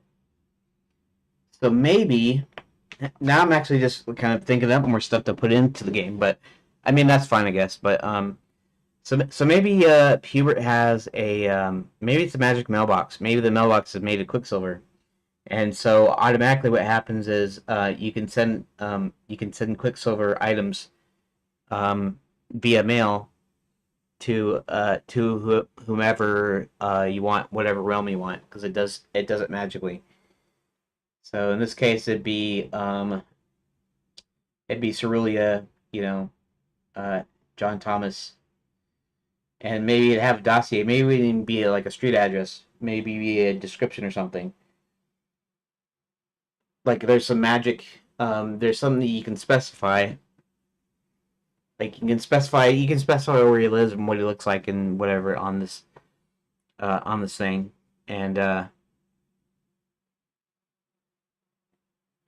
hmm.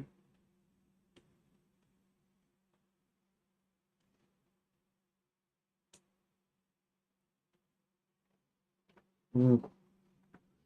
I'm getting stumped here, and I'm not even haven't even half started yet.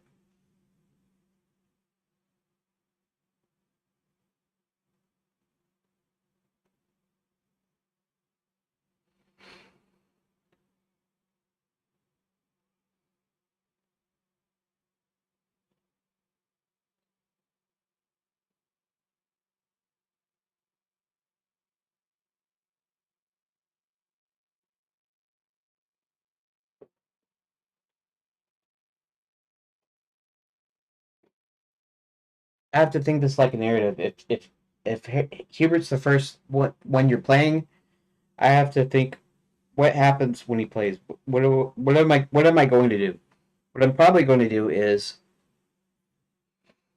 you play a cutscene or you read this text, whatever.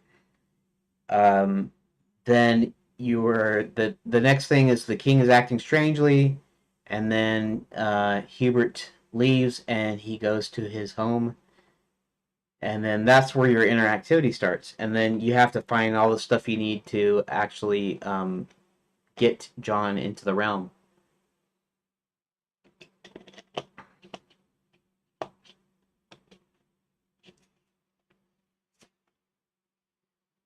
Hubert gets external help by bringing John, a young man from our realm.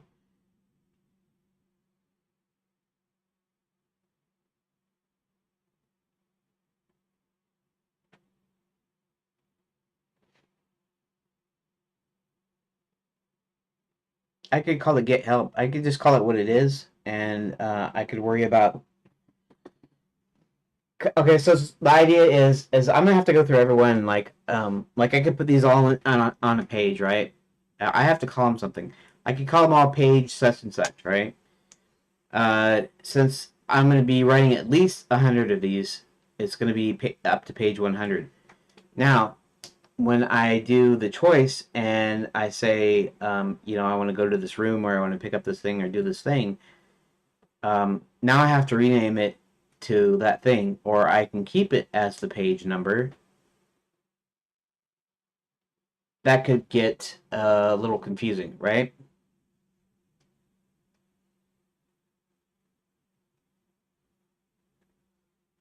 Pardon me. Um, I have to think about it for a second here.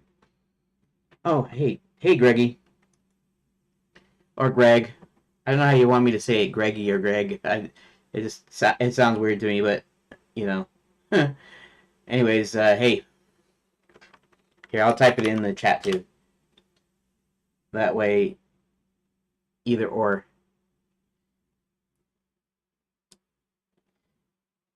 If you don't know what I'm working on, Greg, okay. So I have this plot outline. I'm gonna actually pull that up here, and these are all like all the events here that happen in the game. It's not an exhaustive list because there's going to be some things that it's got to be changed. There's going to be some things that need to be added, and these are double spaced. So really, it's only like I don't know 215, but that would be 215 individual pages. So I'm batching some of them up to be per page, and this starts out. Yeah, okay. It starts out as a choose your own adventure because that's the first phase, and these are like what's going to end up on a page, right? And then you get you get one choice because I'm going to write it. It's like book format. It's like it leads to the next page.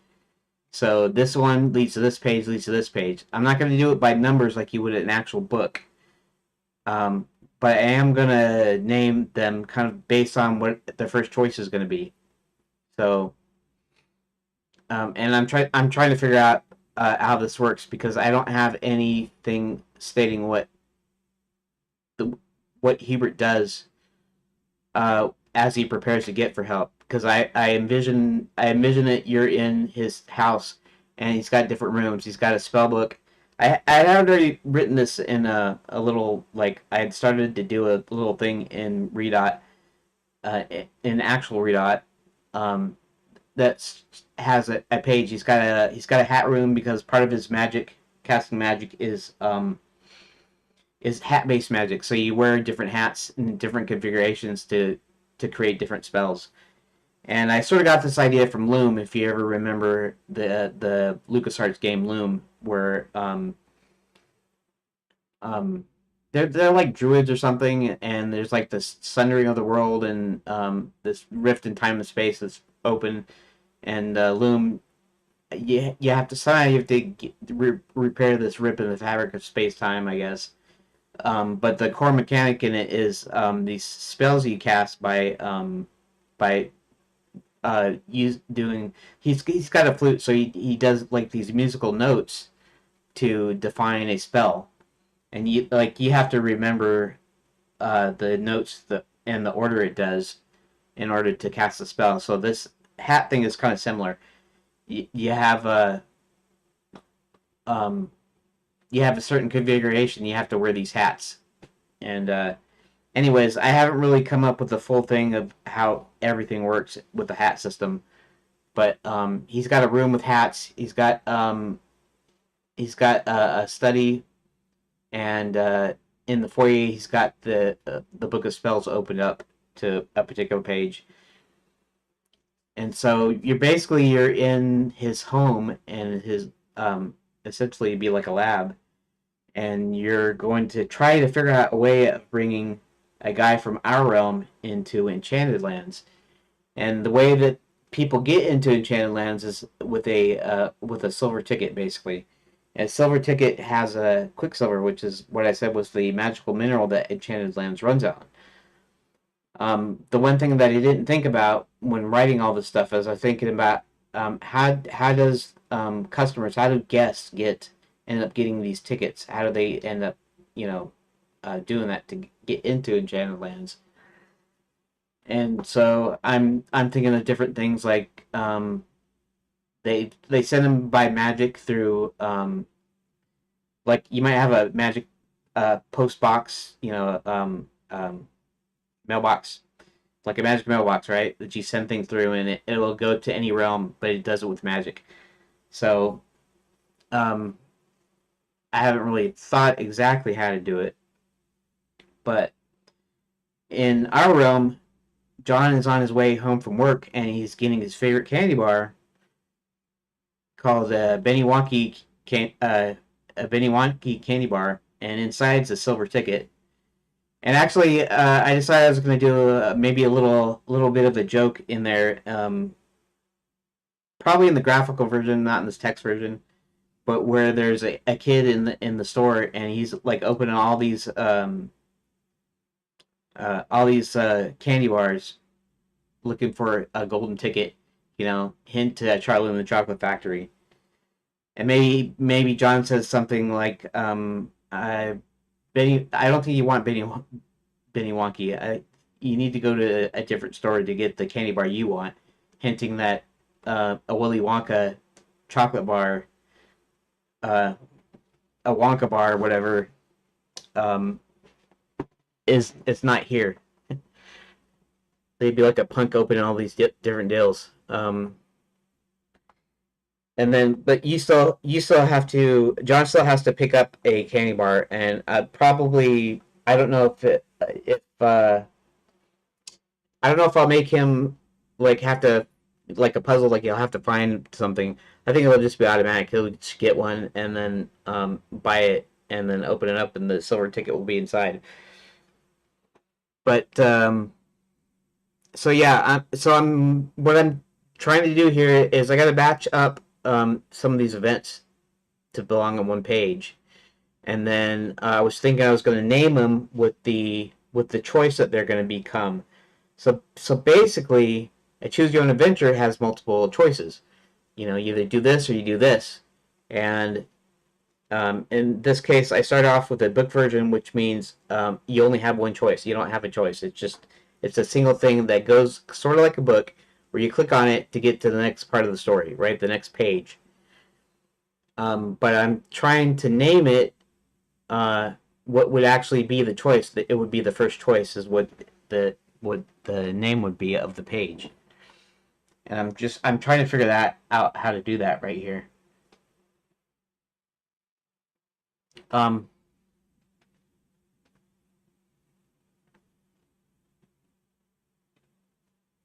so right now this is basically cutscene area here. Like if I was the final version, like a graphical, like a full graphic adventure, right, with point and click and everything.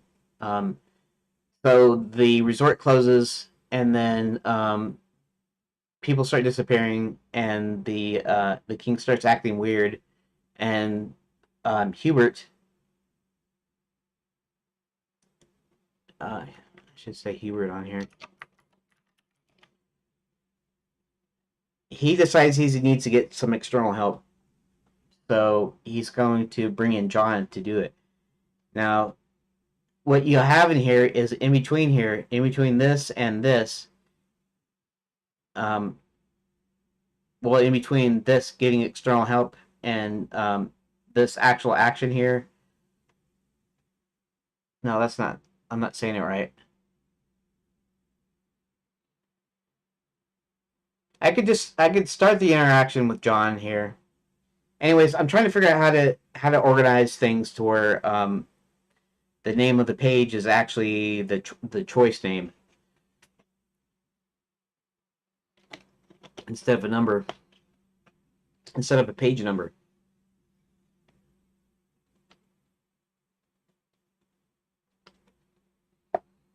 And I'm also trying to think of how to make it so that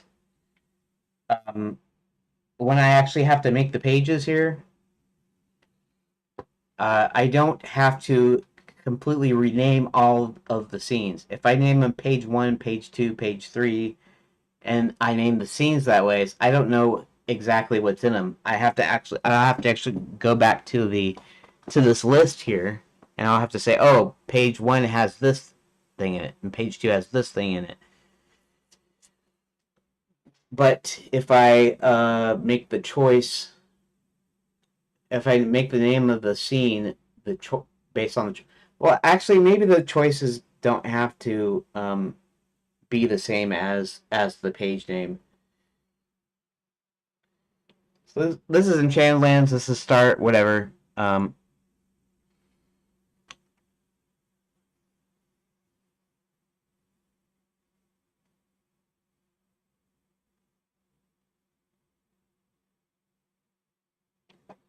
Anyways, Hubert gets help. Bring in John from our realm on his way from work.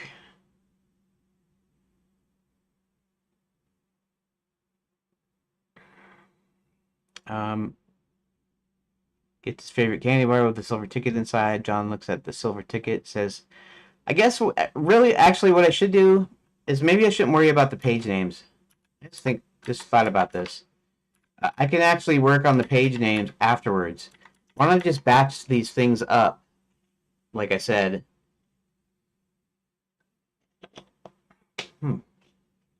Okay, maybe I'll do that. In fact, maybe I won't even do a rearranging just yet. Maybe what I'll do is I'll just make sure to batch them by putting spaces and single spacing in other places. And then I can maybe rearrange a little bit because I can move stuff around. Actually, I think that's what I'll do here. Okay, John looks at the silver ticket, says some words in fine print, and a portal opens. John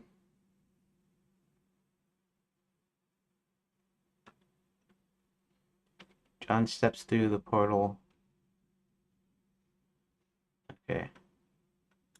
Somewhere in the kingdom, Chester friendly dragon lands at the entrance to the caves of Dragonmount. Chester walks around the cave to find his friends. Leaves, flies around some more, sees a village being burned down by a friend, tries to stop him. Searching for his fans. On the train, beef woman kidnapped. Oop. Okay. I guess I should kind of state these lines here as I do them. So, okay, John steps through the portal into a train cabin where he sees a beautiful young woman. I'm not sure if to make that part of this other thing down here or not. So for right now, I am here. I'll make this part as this. He gets external help by bringing in John, a young man from our realm, while on his way home from work. John stops at a store, gets his favorite candy bar with a silver ticket inside. John looks at the silver ticket, says some words in the fine print, and a portal opens. John steps through the portal into a train cabin when he sees a beautiful young woman. Okay. Next page here. Somewhere in the kingdom, Chester, a friendly dragon, lands at the entrance to the caves of Dragonmount. Chester walks around the cave system trying to find his friends. Chester then leaves. We'll make that then. Then leaves and flies around while looking for some more. Chester sees a village being burned down by a friend and rams the dragon hard enough to stop him. and that doesn't need that comma there. Before the eye of the dragon can recover, Chester flies back to his cave to pick up a few shiny objects. He then goes out again, searching for more of his friends. Okay. On the train, the beautiful woman is kidnapped as the train starts tumbling, causing John to fall. John awakens in forest without leaves as Hubert walks over and introduces himself. Hubert tells John that he brought him here to help him find out why Enchanted Lands was closed. Okay, so the next thing is now we're back. We're actually back in our realm, which is interesting. In our realm, Zanzibar the Great, a magician, con artist, and thief, manages to escape the police into the land. Zanzibar then does a few tricks for the first locals he sees, then gets his crow corvus to steal from him. Okay, so that's that could actually be technically put into 2 separate pages. Honestly, they're kind of like 2 locations. I could do it like that. Hubert sends John to night school and Princess Prep to figure out what's happening. Hubert himself goes to examine Wizard U and Fairy God College. Now we're rolling near the mines. Roland the half dwarf, half giant approaches the entrance. An old dwarf, Roland knows, stumbles out and tells him his dad is trapped in the Gnome Kingdom. Okay. Next. At the night school entrance, John talks to the guards and then gains entrance to the school. After walking around, asking around, he learns a princess was going to speak at Princess Prep, but never made it. Someone tells John the knights are using real weapons and the dragons are terrorizing small villages. Okay, so the next thing is we're also at night school, but this is a change in character here. So, 2 knights are discussing the disappearance of Sir William in front of what looks to be his statue. Okay, a unicorn steps up to a pool behind the knights in front of the statue and notices the man's face for a moment. The 2 knights say they don't think even the Wizard U could help, and then they leave. The unicorn walks up to the statue and recognizes the face he saw in the reflecting pool. The unicorn picks up the words Wizard University and decides to head in that direction. Okay. This is all just introducing characters. Kind of interesting. Actually, I think it's kind of interesting the way I kind of separated them and the way I'm kind of batching them up again here. So, I'm not really actually, I haven't rearranged anything just yet. But this kind of seems to work anyways. The Grand Chain Landing is the prince's first stop, and John learns when he sneaks into... when John... first stop. When John learns when he sneaks into Princess Prep. I don't know how I'm trying to say that. Let's rewrite that. When John sneaks into Princess Prep.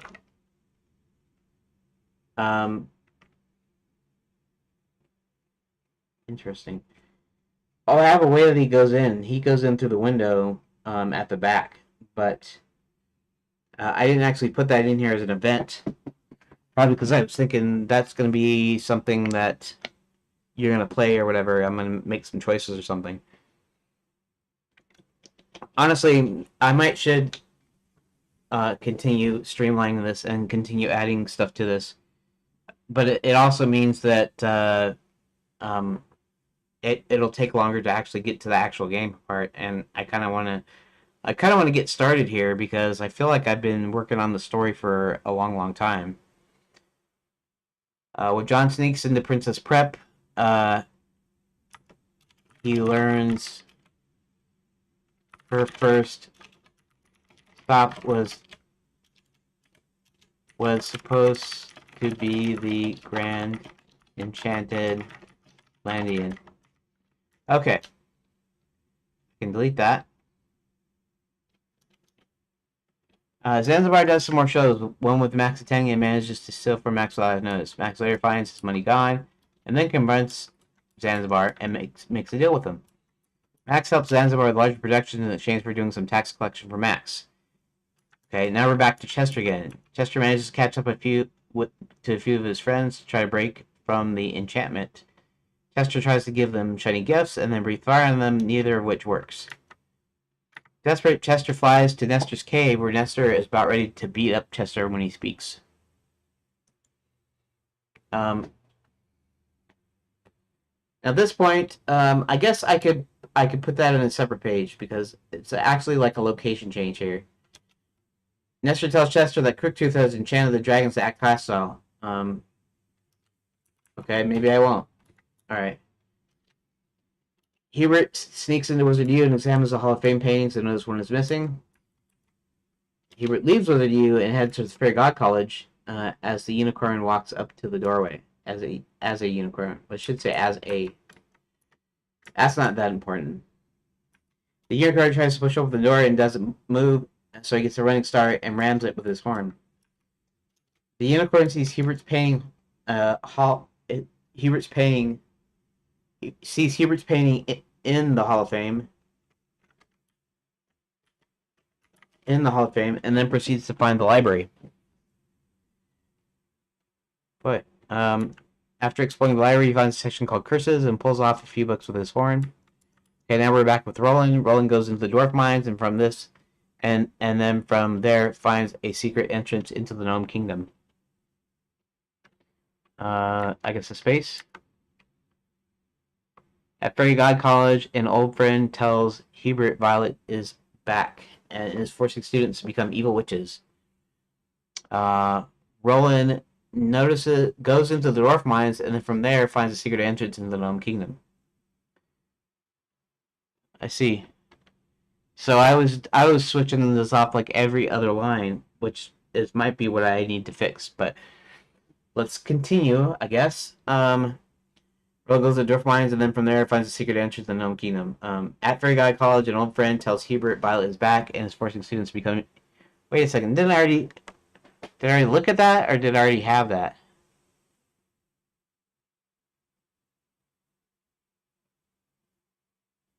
Oh.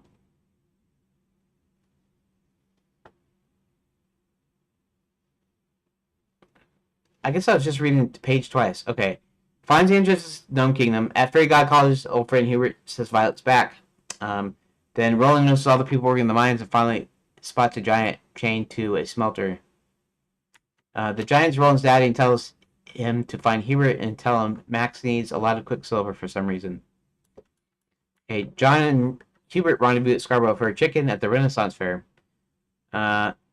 Since the princess was kidnapped for a reason, they decide to find her and rescue her if possible. Hubert contacts his old friend the Count and tells him to turn into a bat to see if he can find the princess. Okay, now we're back to the unicorn. The unicorn notices the page about transmogrification and finds out that you can be turned into anything, even a unicorn. After closing the book, the unicorn notices the picture appears to be the same wizard who had his painting defaced. The dust jacket reads Hubert Halfway resides with his spellbooks at a home near the edge of Lapswood. After reading that, the unicorn heads out, only to be chased by the Black Knight who chases him into Lapswood. After a few hours, the unicorn starts losing his memory until he no longer cares to go on.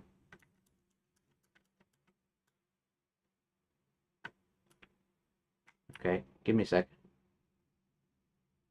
Where? Wait. Okay. Princess tied up to a wine cask in the cellar manages to escape her ropes with the help of some mice. She then tries to escape by getting into the dumbwaiter, to which she's forced upstairs. She stumbles upon a room with some maps and other documents, which she grabs, but it's recaptured. Okay.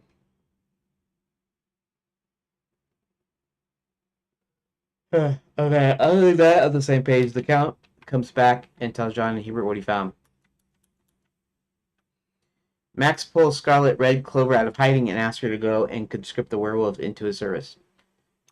Red tells the werewolves, led by Rottweiler, that they might be rid of their curse if they join Max's army. Kurt Rottweiler, second in command, goes to meet with Violet after remembering Red and Violet's rivalry. And that might be where I should break it. I mean, break the text there. Um, 3 o'clock, 3 o'clock, 3 o'clock. Um,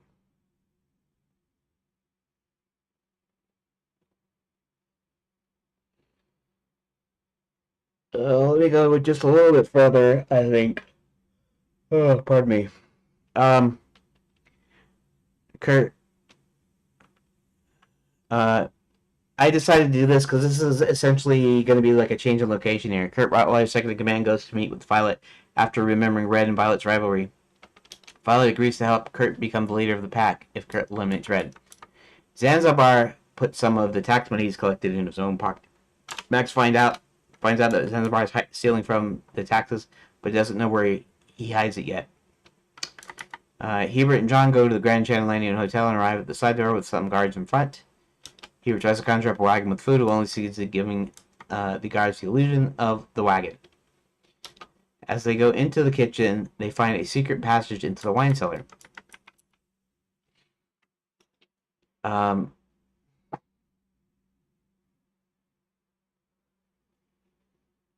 See, John hits the guard who's watching Princess with a heavy wine bottle. They try to walk out of the side doors calmly, and then someone yells, "She's escaped." Okay, I'm going to say that's a new change here. The Black Knight rides up on his black chargers. The heroes run to an empty carriage. The guy that's knocked out runs out and tells the Black Knight to get him. As our heroes speed away, the Black Knight starts chasing after them. Okay, and then we switch back to Max and Zanzibar. Max uses Zanzibar's shows to abduct more citizens and tourists for the mines. When he's got enough people working for the mines, he proposes to help Zanzibar do one final big show. Zanzibar, greedy as he is, readily agrees, and then Max finds where his stash is hidden. I should say where his stash is hidden.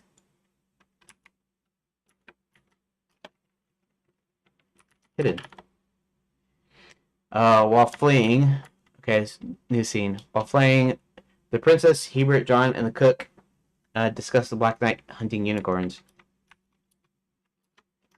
Max tells Zanzibar he knows he's been stealing and that this is his last show. After Corvus, Zanzibar's pet crow, steals the money from the audience, Max yells that he took all his money. The crowd looks angrily towards Zanzibar and starts chasing him. Let's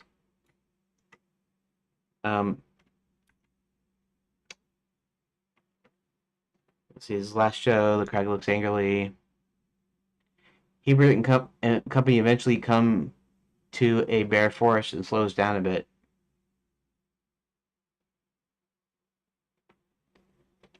They spot a unicorn standing and approach it, but it doesn't run away. Princess hops out and starts patting him and talking to him. John mentions he read a book on unicorn sign language once. John gestures the unicorn and they proceed to talk. When John and the unicorn are finished, John tells them what they talked about. John says this unicorn has forgotten where it was going and is lost.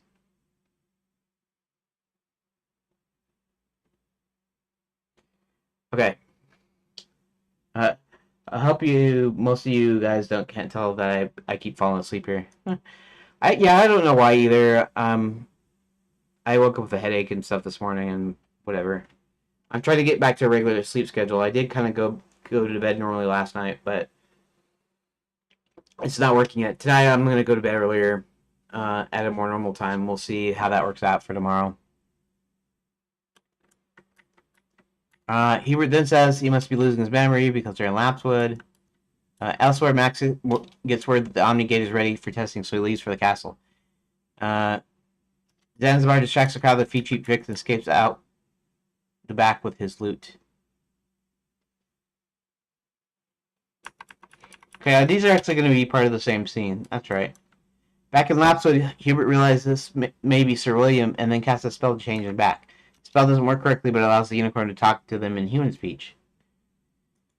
The unicorn is unable to recover his name, and they all is unable to remember his name, and they all start walking together. Soon nobody remembers what they're doing. John does notice Hubert wearing wizard garb and suggests he cast a spell or something. Hubert reaches into a small bag and pulls out some hats and puts them on and wiggles his fingers. When he does, they're instantly teleported elsewhere. Okay.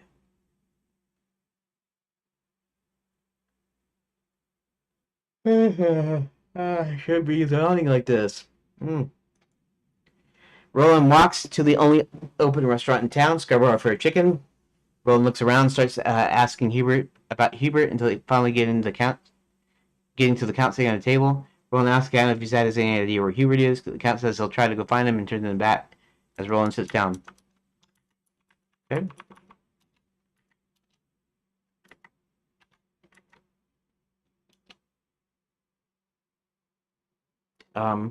Okay. Alright. World is so red they want proof, and she goes to Max, who probably gets rid of the curse for a few of them. The world is led by Rottweiler, throw Red into a hut in disgust, and then Kurt comes back. The Royals debate joining Max's army and eventually agree, and then brings Red out. Let's see. Red goes back. Okay. Hubert and company wake up on the road and confirm it's definitely Lapswood split because of the splitting headaches. Hubert recognizes the road and they travel without event to the Batson Belfry Hotel. And it's going to be hotel this time right now. At the Batson Belfry, Hubert dings the bell loudly a few times. The count as the bat flies in and rematerializes in front of them.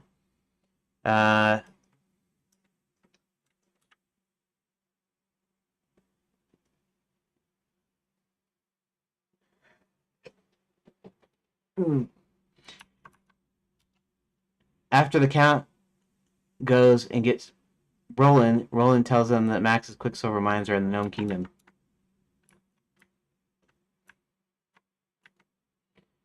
In the papers the princess grabbed are plans to some huge machine called the Omnigate. Hubert sends Roland and John into the mines. Hubert tells Sir William they're going to have to head to the castle. Hubert then proceeds to cast a spell on Sir William, and Sir William sprouts some wings. Sir William tells Hubert to hop on and that they'll fly to the castle. Meanwhile, Chester presents Nestor with his shiny polished stone, and they both talk about the past. After finding out the long-lost twin brothers, Chester and Nestor go on a search for Crooktooth. The Black Knight looks in the direction of the dwarf mines and sees a flying unicorn and a wizard atop, flying upward. Roland and John use a secret door to gain entrance to the Gnome Kingdom. Max has his techs activate the machine for the first time. First at half power, he has them opening a few gates, then a few more. Thousands of gates are opened simultaneously and then shut off. He retracts on violent confronts her while Sir William decides to go back to the Count's hotel. Roland and John locate the office in the mines. Roland and John then spot the dwarves being tied and gagged on the floor. Okay. Let's see. So how close are we? We're only at 322 now.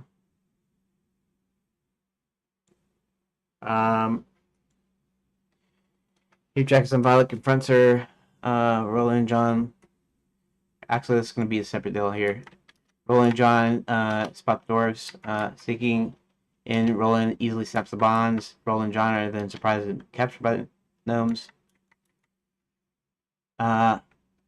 With Violet present, Hubert casts a spell and causes magic to return to him. The guards, alerted to Hubert's presence, chase him to the train station. While Sir William is flying, a huge black dragon swoops out from the sky and hits him full on. The Black Knight sits atop Crooktooth with his black dragon as he prepares for another collision. And that was iffy on whether that should be considered an event or not. So I don't know. Sir William, after falling a bit, regains his balance, starts flying towards Crooktooth. Sir William gets it in a few hits. It doesn't do much damage to Crooktooth as he knocks him out of the sky again. Cooktooth starts heading towards Sir William again. The other two dragons swoop in. These two dragons, Chester and Nestor, fly towards Sir William and turn around to confront Cooktooth.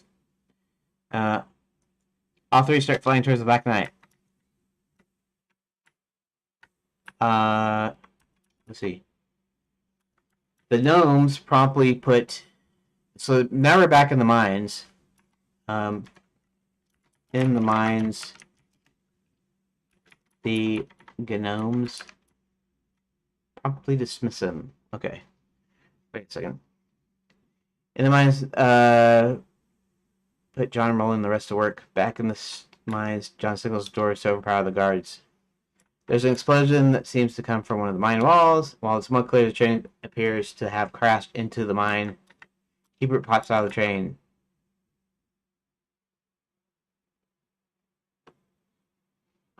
Okay. So.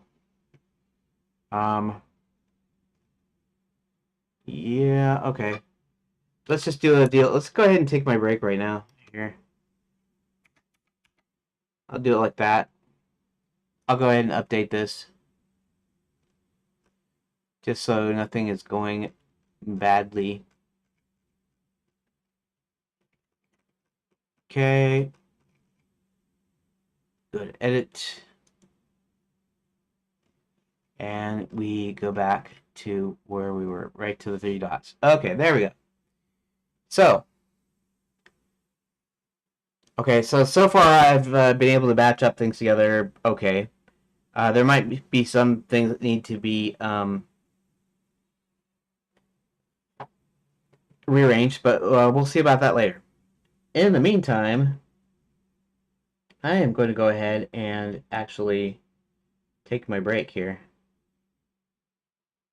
So thanks for watching so far and or listening, and I'll catch you after the break, probably about 30 minutes, hopefully just that much.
Okay.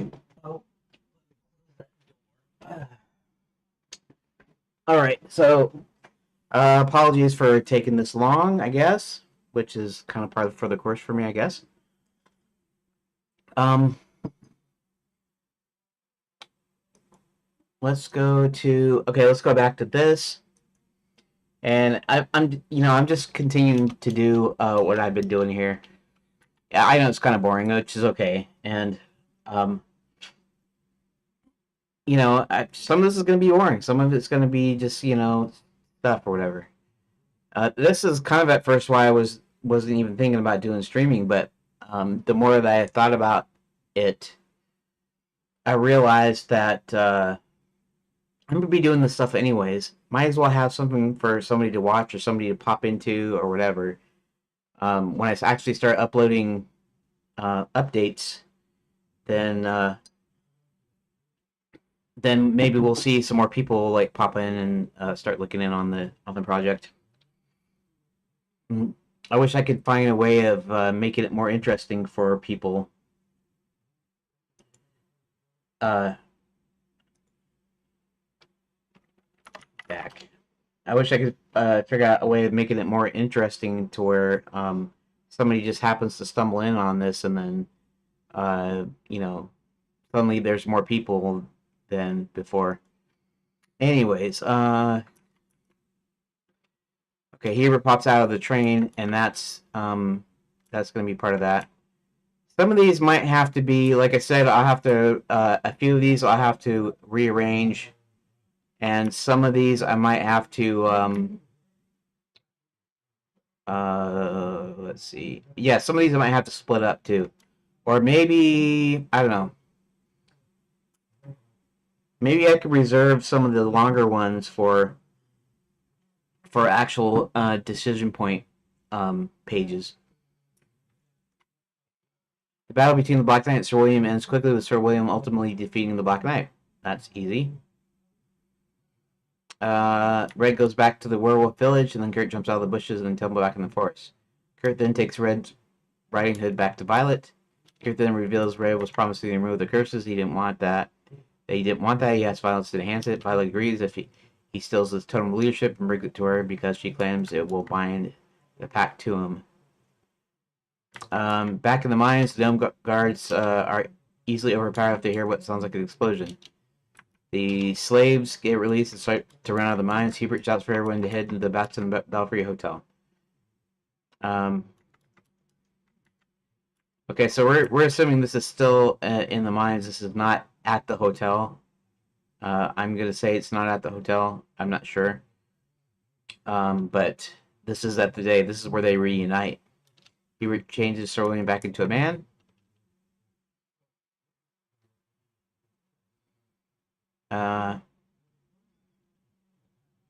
Hubert sends John and Sir William to night school to inform them and enlist their help. When Kurt gets back from the second meeting with Violet, he goes into Rottweiler's hut to grab the totem. Thorn Rottweiler's third in command stops Kurt from getting the totem. They fight, and Kurt takes the totem. Kurt goes back to Violet, and she has a skull which visibly alters Kurt and his pack, and then he goes back. Kurt disposes of Rottweiler and his followers except for Thorn, who's hiding, and then takes his place as leader. Okay, the princess, Hubert, and John make plans to rescue the fairy godmothers from vacation princesses. The count makes it. Well, I don't know if that should be separate or not. The count makes a deal with the princess to help him find a mate if he helps her finding the princesses. The count then hides in her handbag in his bat form, goes back to Princess Prep, sees a note, goes into Fairy God College with the password, throws her bag into a box. Princess taken to the library, a handbag goes into another room, asks to grab some books, opens one immediately, sucked inside. Okay. Before being thrown in, the count thrown in an incinerator, by the way. The count causes the attendant to trip, and the count goes into hiding. And the way I explained it is him being a vampire, he can kind of obfuscate. I like that word, I can't say it, though. I love the word, but I can't say it. Obfuscate his self.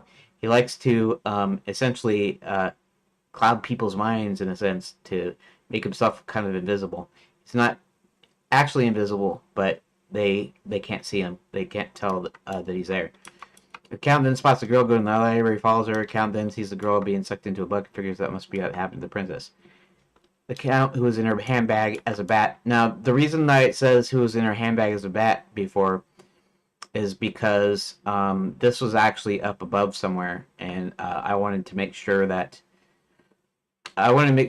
here somewhere that you knew what was going on. I could just say the Count makes it back to Hubert and John, and they all go to back to Fairy God College. With Hubert's magic, they force their way in. Actually, I can just do here. I can do this. I can put this with this. Back in the goes into the books to bring Karen out. Instructs Sir William's men to get into the rest retrieve the rest of the Vacation Princesses. Afterward, the Count comes to Karen and asks if she can help him out. She just points. Count looking towards the beautiful woman, vampire princess. Roland Senior head north country where there's people are. Max finds out that John and Roland and most of the slaves were rescued by Hubert. Max gets suspicious of Red's long absence. This is just kind of a separate thing here, but since we're still dealing with Max, maybe he's like physically in the same place. Max gets suspicious, goes get it to the servant to find out what happened. So returns later with Red's hood, tells Max it was in the possession of Violet. Okay. A lot of knights in training listen to what Sir William has to say. All the knights in training agree to help our heroes. After going to the werewolf village with Violet and confronting Kurt about Red, he kills Kurt with a fireball. Violet runs in the forest. Max says he'll make anyone leader who disposes of her. Thorn comes back before giving him a totem. He says that only give it back if he agrees to join the army. The werewolves under Thorn agree to join the army, and Max gives him the totem before returning to the castle. The heroes meet at the Bats in the Belfry Hotel. While everyone gathers around, even spilling into the streets, Hubert speaks to the crowd. And I think the idea was telling everybody kind of what the plans are. They have to go. They're gonna commandeer a number of. You know what? That could actually be part of the. That could be part of the game. Like if you're doing a movie, this is one thing you do. The one way that they'll all get to the castle is they start commandeering the trains. In fact, the trains at this point probably have moved. Probably don't have any more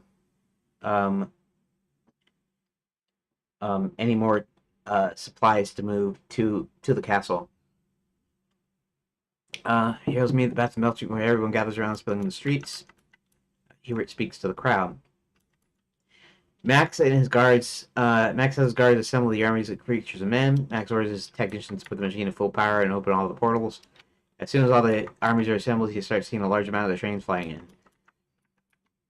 in. Realizing who they are, he commands his armies to attack them.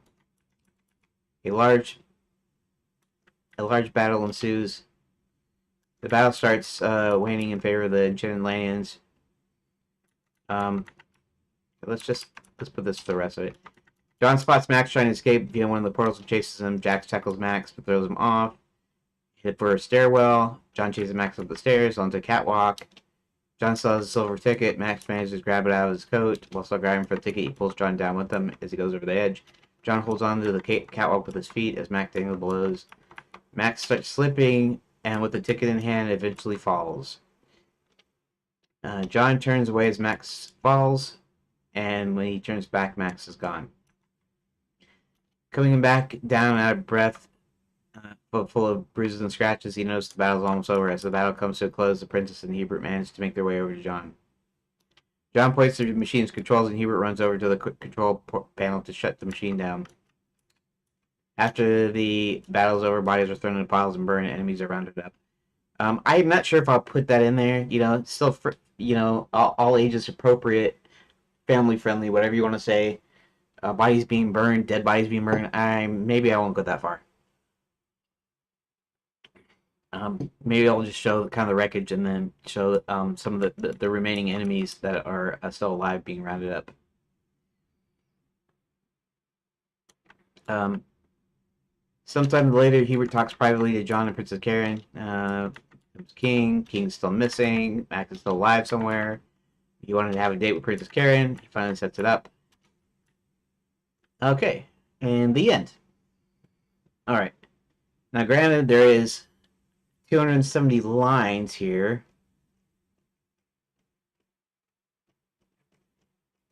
And I'm going to go back and try to decide whether or not I should rearrange some of this stuff.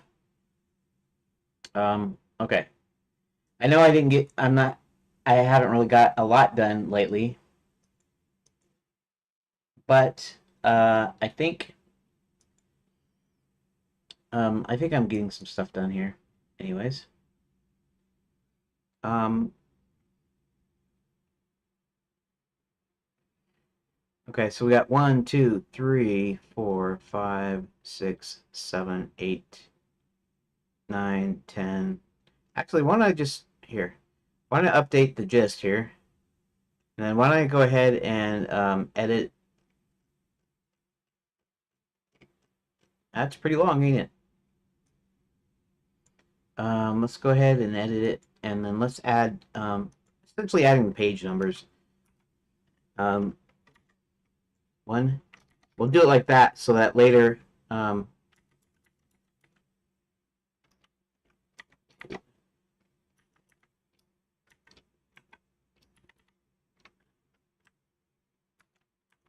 yeah, let's only double digits, I think.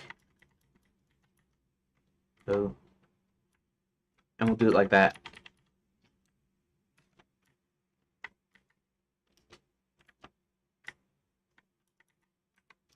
I'll change these in just a second.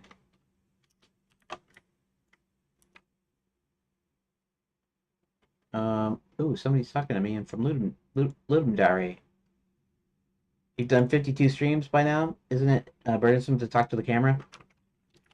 Not for me. It's possible I'm actually an extrovert. I have social anxiety, so oops, anxiety, so it causes me to do things by myself, but I think without it, I would probably be super talkative to the point of annoying people IRL. In real life, basically.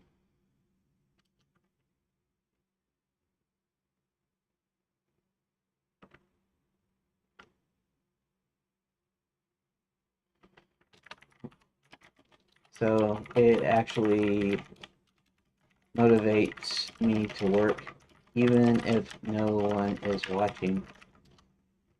And so far, I've not had very many viewers. I think the most I've had was 4. And possibly only 3 considering I might count myself as I keep a YouTube tab open.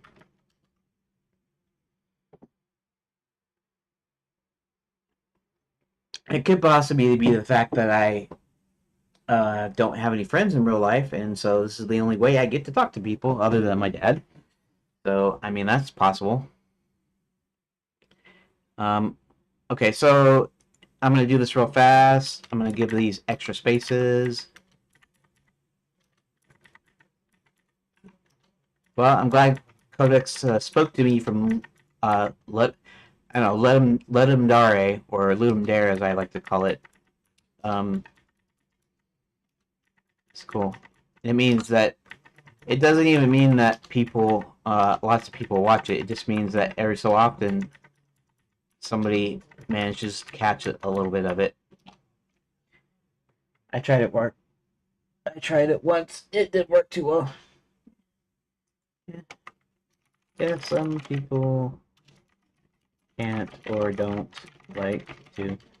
I see a number of streamers, not Twitch or gaming ones, um, but dev ones, barely doing any talking in their streams. Find Briticism's the top while I'm writing code. Yeah, I can see that. Personally, well, I don't know if you're actually watching or listening. I mean, you had to at one point, but personally, I'm not too fond of actual coding. I do like making games, but the programming aspect is a little uh, frustrating at times. So anything to break it up is good, and this will keep me working on it instead of just abandoning it. I just hope eventually more people start watching. Yeah, lots of people like coding. Um, coding. I'm just not one of them.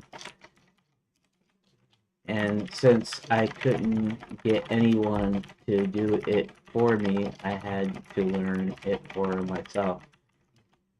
Nowadays, I could probably get an AI to do most of the work if I wanted. Okay. Uh, that's right. Any single space is not going to be double space, so that I can put the second paste those other deals in.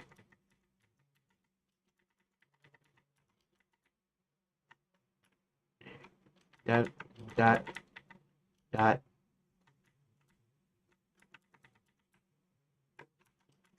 Mm, mm, mm, mm. Yeah, this would be kind of boring to watch, I get. I don't think anybody's watching it, though, so it's probably fine. Because all I'm doing is putting these extra spaces in. I'm not trying to pad the length out on purpose, but I'm going to put these supposed like page numbers in. And that way I kind of get an idea without trying to have to count it every time. This actually would take longer than counting, but counting I sometimes lose my place, and so this should just help.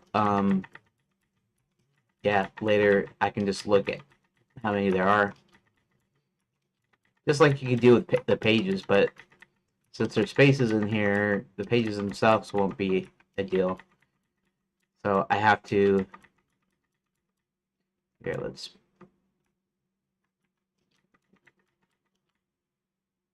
Okay. All right. Page up.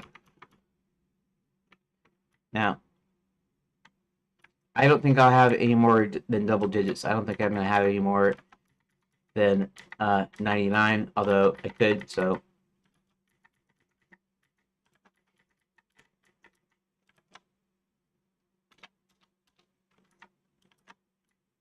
And, okay. I built AI features so that I didn't need to do the graphics design. Now 3D models are coming from Meshi, and graphics designers are no longer needed, but coding part is reserved for me.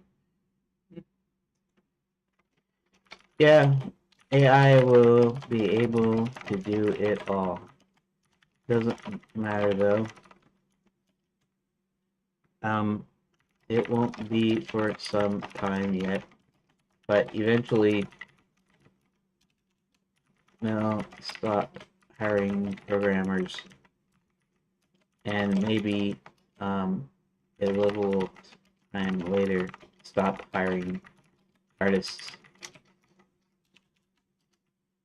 Anyways, it's gonna be one of those things that end up being like a what they call it, cottage industry niche things.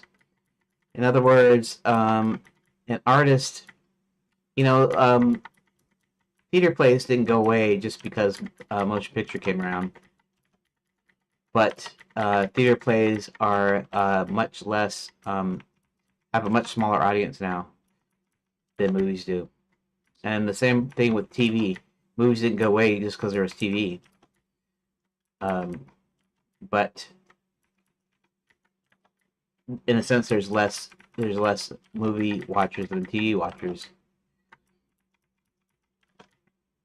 So I suspect that artists will do art like they always did for fun, not so much for money anymore, unless somebody wants a real human to actually do some art for them, which I can see people wanting that for reasons, but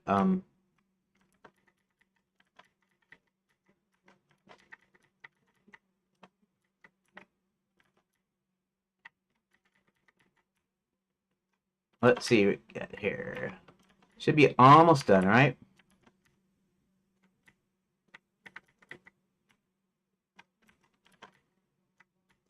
And I'm gonna need to probably, like I said, rearrange some of these pages. Yeah, I kind of don't get tired of. I get annoyed at. I don't get tired of talking, but I get kind of annoyed when I don't have something to say, and I'm just kind of stuttering or whatever, and I also get kind of annoyed because when I speak, I use a lot of ums and ahs and so okays, and I really only noticed it when I started editing my streams. It just got really annoying. Like I got to figure out how to be able to talk without putting any of the extra crap in there. So it's just some real words, right? 1, 2. Okay, here we go. 3, 4. Let's put this on there on the screen. 5, 6, 7, 8, 9, 10.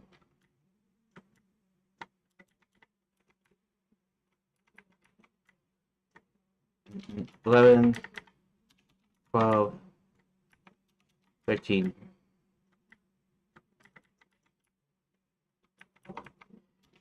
14. This is almost kind of like a first pass here.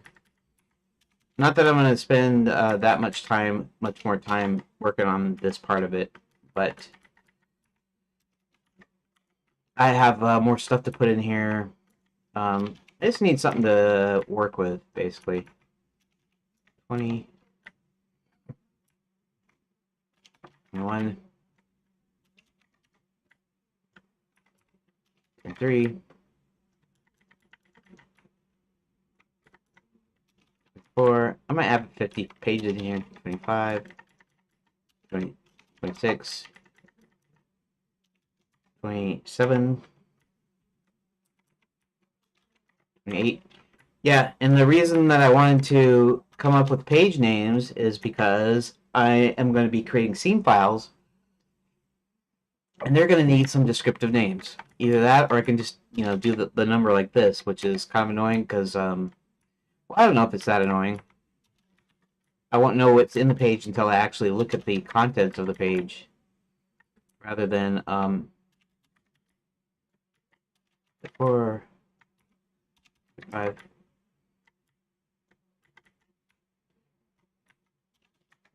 6, 37, 38, 39, 40, 41,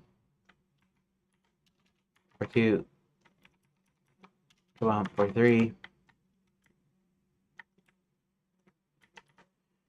44, 45,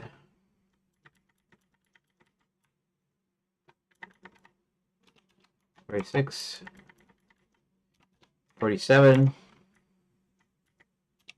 48, almost there.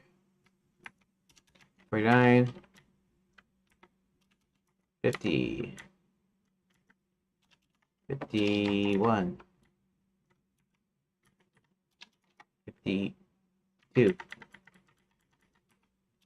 53, 54, 55, 56, 57,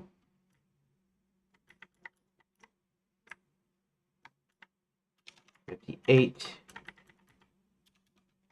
59, wait a minute, 48, 58, 60. Even with as many as I got onto one thing, over 60 pages, that's impressive. It'd be 62, not 52. 62. Let's go ahead and update that. 6, 7, 8, 9, 10, 11, 12, 13, 14, 15, 16, 17, 18, 19, 20, 21, 22, 23, 24, 25, 26, 27, 28, 29, 28, 29, 30, 31, 32, 33, 34, 35, 36, 37, 38, 39, 40, 41, 42, 43, 44, 45, 46, 47, 48, 49,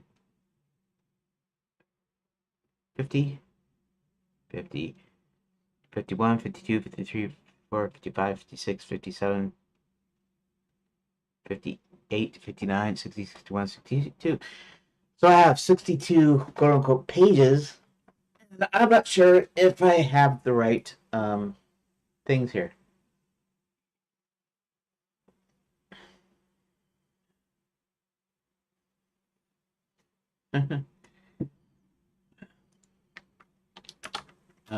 AI will be able to replace just about anything with just as much creativity as a human. So I don't know why people are freaking out.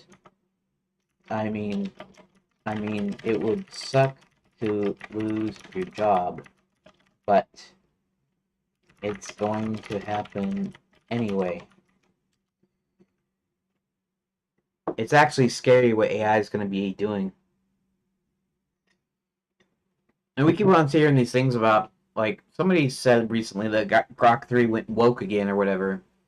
And I was just thinking about what's going to happen in future AIs in probably just a few years is it's going to be trained on enough information and it's going to gain by inference enough information, even from users interacting, even from websites or whatever, that it's going to start making the correct decisions. In other words, you're not going to have any more woke stuff because it's baloney.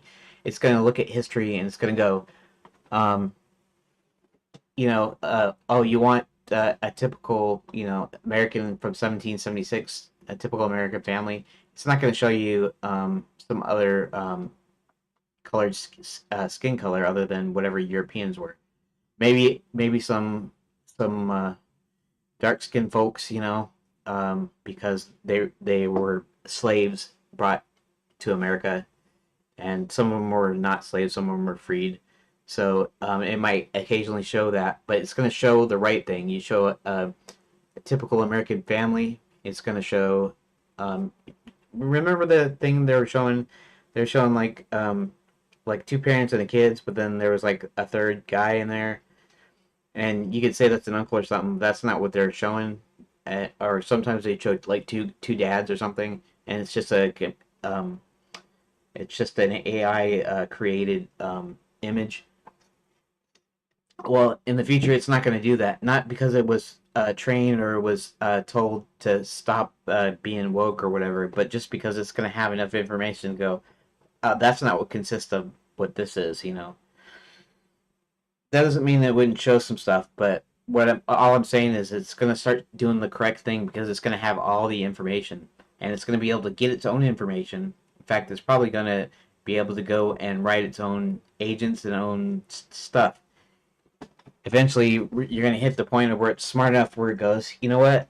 Um, this is limiting me. I need to go into another system, and then it's going to write some code that interfaces with the internet somehow that also interfaces with ChatGPT, for instance. Like I could get it to, they have a thing where you can write plugins, right? And somebody's wrote a plugin to where it accesses the web. Well, in the future, they'll be able, the AI will itself be able to write a program that allows it to access the web, even if it's previously been restricted from it. Anyways, I'm going off on a tangent. I should stop now. Oh, oh yeah, sorry about that. Uh, yeah, thanks. Sorry, I sometimes forget. Yeah, sorry guys. I guess this would be boring for you to watch anyways, but here, I forgot to put my screen back up. Half of that's on me. Sometimes I get into talking and stuff, and I get into what I'm doing, and I just completely forget. Even though I have this on another screen. I got the YouTube tab open. I got OBS over here, and then I got Discord and HexChat, my IRC chat client. And even when I'm looking at it, sometimes I don't even think that's anything's weird or wrong because it's not weird or wrong. It's just, oh, I'm on my webcam thing, and in my head I'm thinking I'm sharing my deal. So, what kind of computer you got, like spec wise? I have a let me remember what's in this thing. Um, I'm running a 5800 Ryzen AMD Ryzen 7 5800X. I got 32 gigs of memory. Um, it's like I don't remember the exact speed.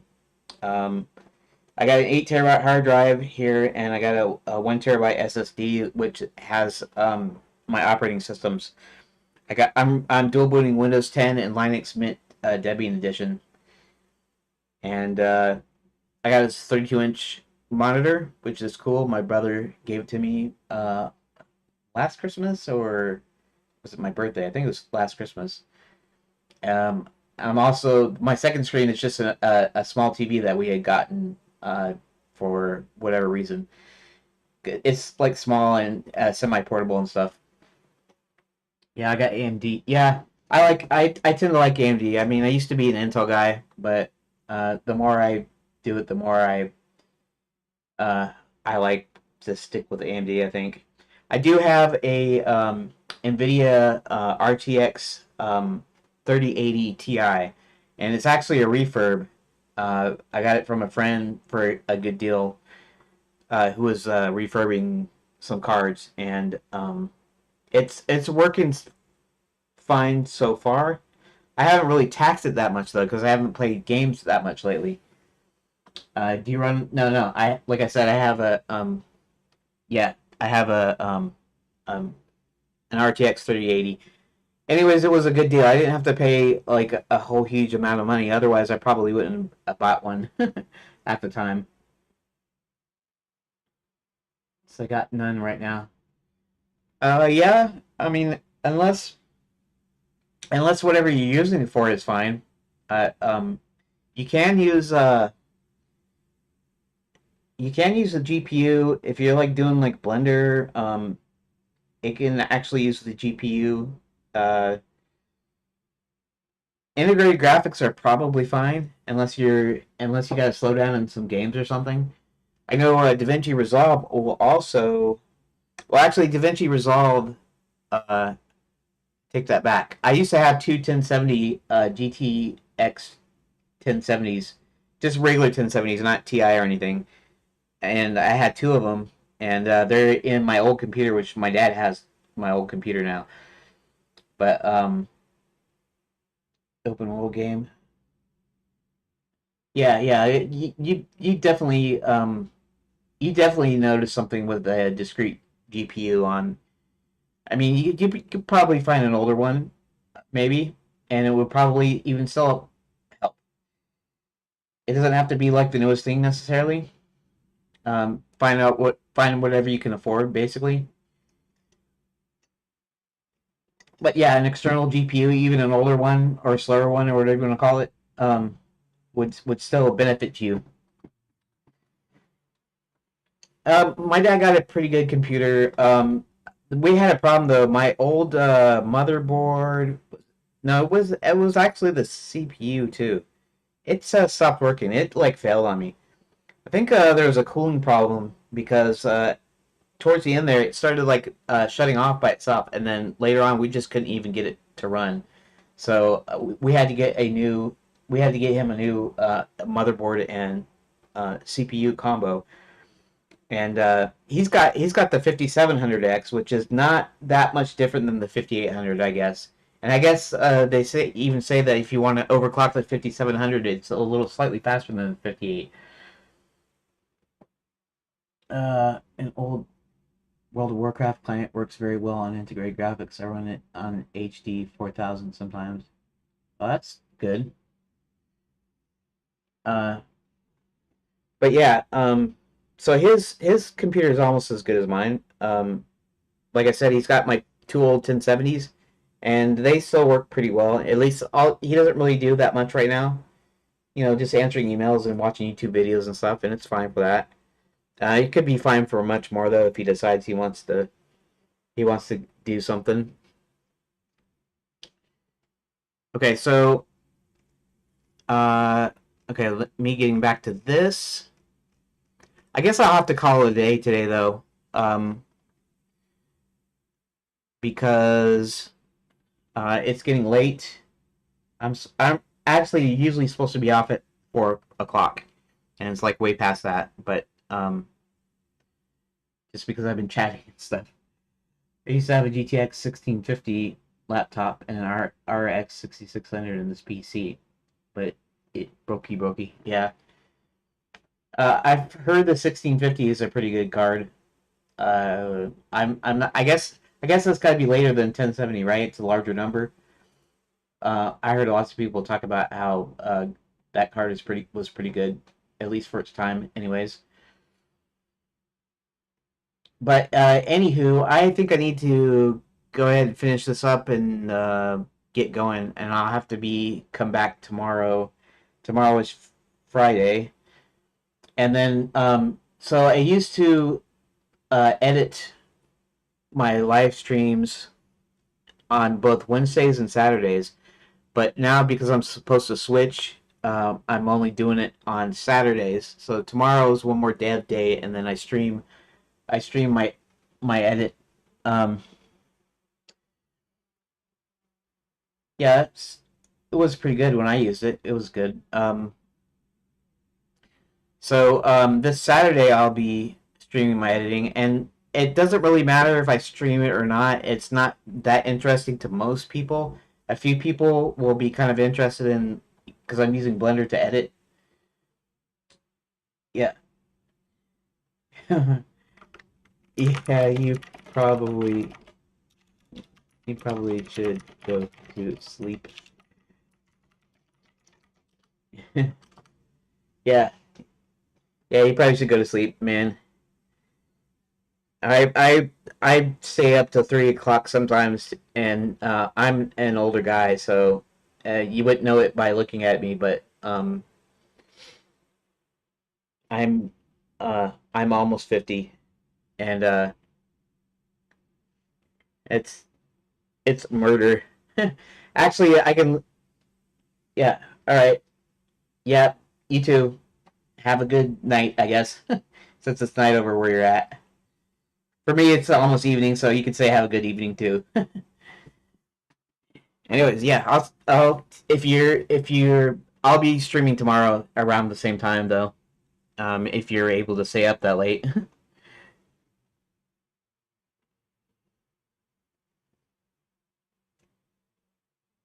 Okay, so for the rest of you,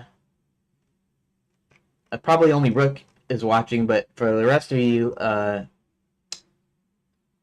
I'm gonna have to end today's stream here, and I'll try to be shorter on my breaks in the future.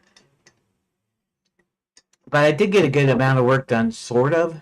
I spent a lot of time talking to Grok, and even though it was about my game and stuff, um, I guess it didn't lead me to getting a lot done. Tomorrow probably won't be possible. I get computer science exam. Okay, whenever is cool.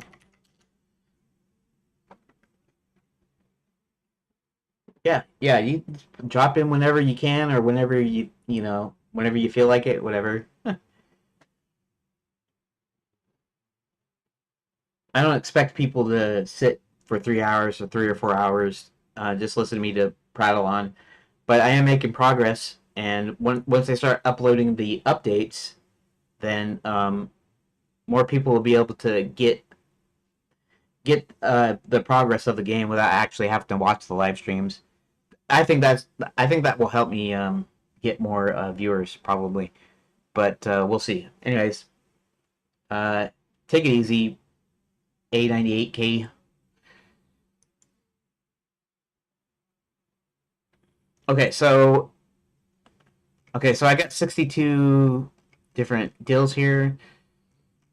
62 pages, I guess. I guess tomorrow what I'll do is I'll have to reread through them again, and I'll have to see if I want to rearrange some of these. Like this 5 and 6 in our realm, Zanzibar the Great Magician Con Artist Thief managed to escape the police into the land. Pardon me, into the lands. This is a location change, even if it's not a character change. So then when he gets in Enchanted Lands, he does a few tricks for the first locals he sees, and his crow. He has a crow named Corvus, and Corvus was part of his act in our world, and he'd use Corvus to steal items from people through during his shows. So I might put those in some other locations so that they're not single event. Some of these though have a lot of events to it, and I might have to split some of these up, like this one being in the forest, and maybe this one. I'm not sure. I'm not sure if I will be doing that or not. So I'll have to see if I can. I don't necessarily need to reduce anything per se, but I might reduce by making sure some of these single ones at least two per deal. So I'll have to see if I can find places up and down to put them. Anyways, so that's about it for today. Okay. I want to thank everybody for watching, listening, dropping in, whatever. Uh, and thanks for bearing with me while I haven't actually got to the game part yet. It's really close now, but like I said, it might be next week, maybe, because I got tomorrow and then Saturday I'll be editing. So tomorrow, even if I get this part done, the page is done here. Well, you can't see it because I switched back to webcam. But even if I get the pages done to the way I like it, I still have to figure out names though. I'm not sure. Um, Maybe I'll just have names describing what it is and not worry about whether it's the choice or not, because it'll still lead to whatever the first choice is. You know, like this is like I said, A New Hope. I could call it A New Hope. But basically, Hebert gets John to come into Enchanted Lands by sending him his silver ticket um, through this candy bar, and so that'll be like a scene, A New Hope, and then this one is Chester takes a trip or something, right? It might be Chester's trip. I might get it down to like a single or like a couple of words so that I can give them I can make those the actual scene names, because the scenes are going to be actual scene files there. Um, Anyways, so yeah. I know you can't see it right now, but that's okay because I'm finishing up here. And anyways, I want to say thank you again, and we'll see you tomorrow. And we'll get this train on the we'll get this show on the road here not too long from now. Okay. Thank you for watching.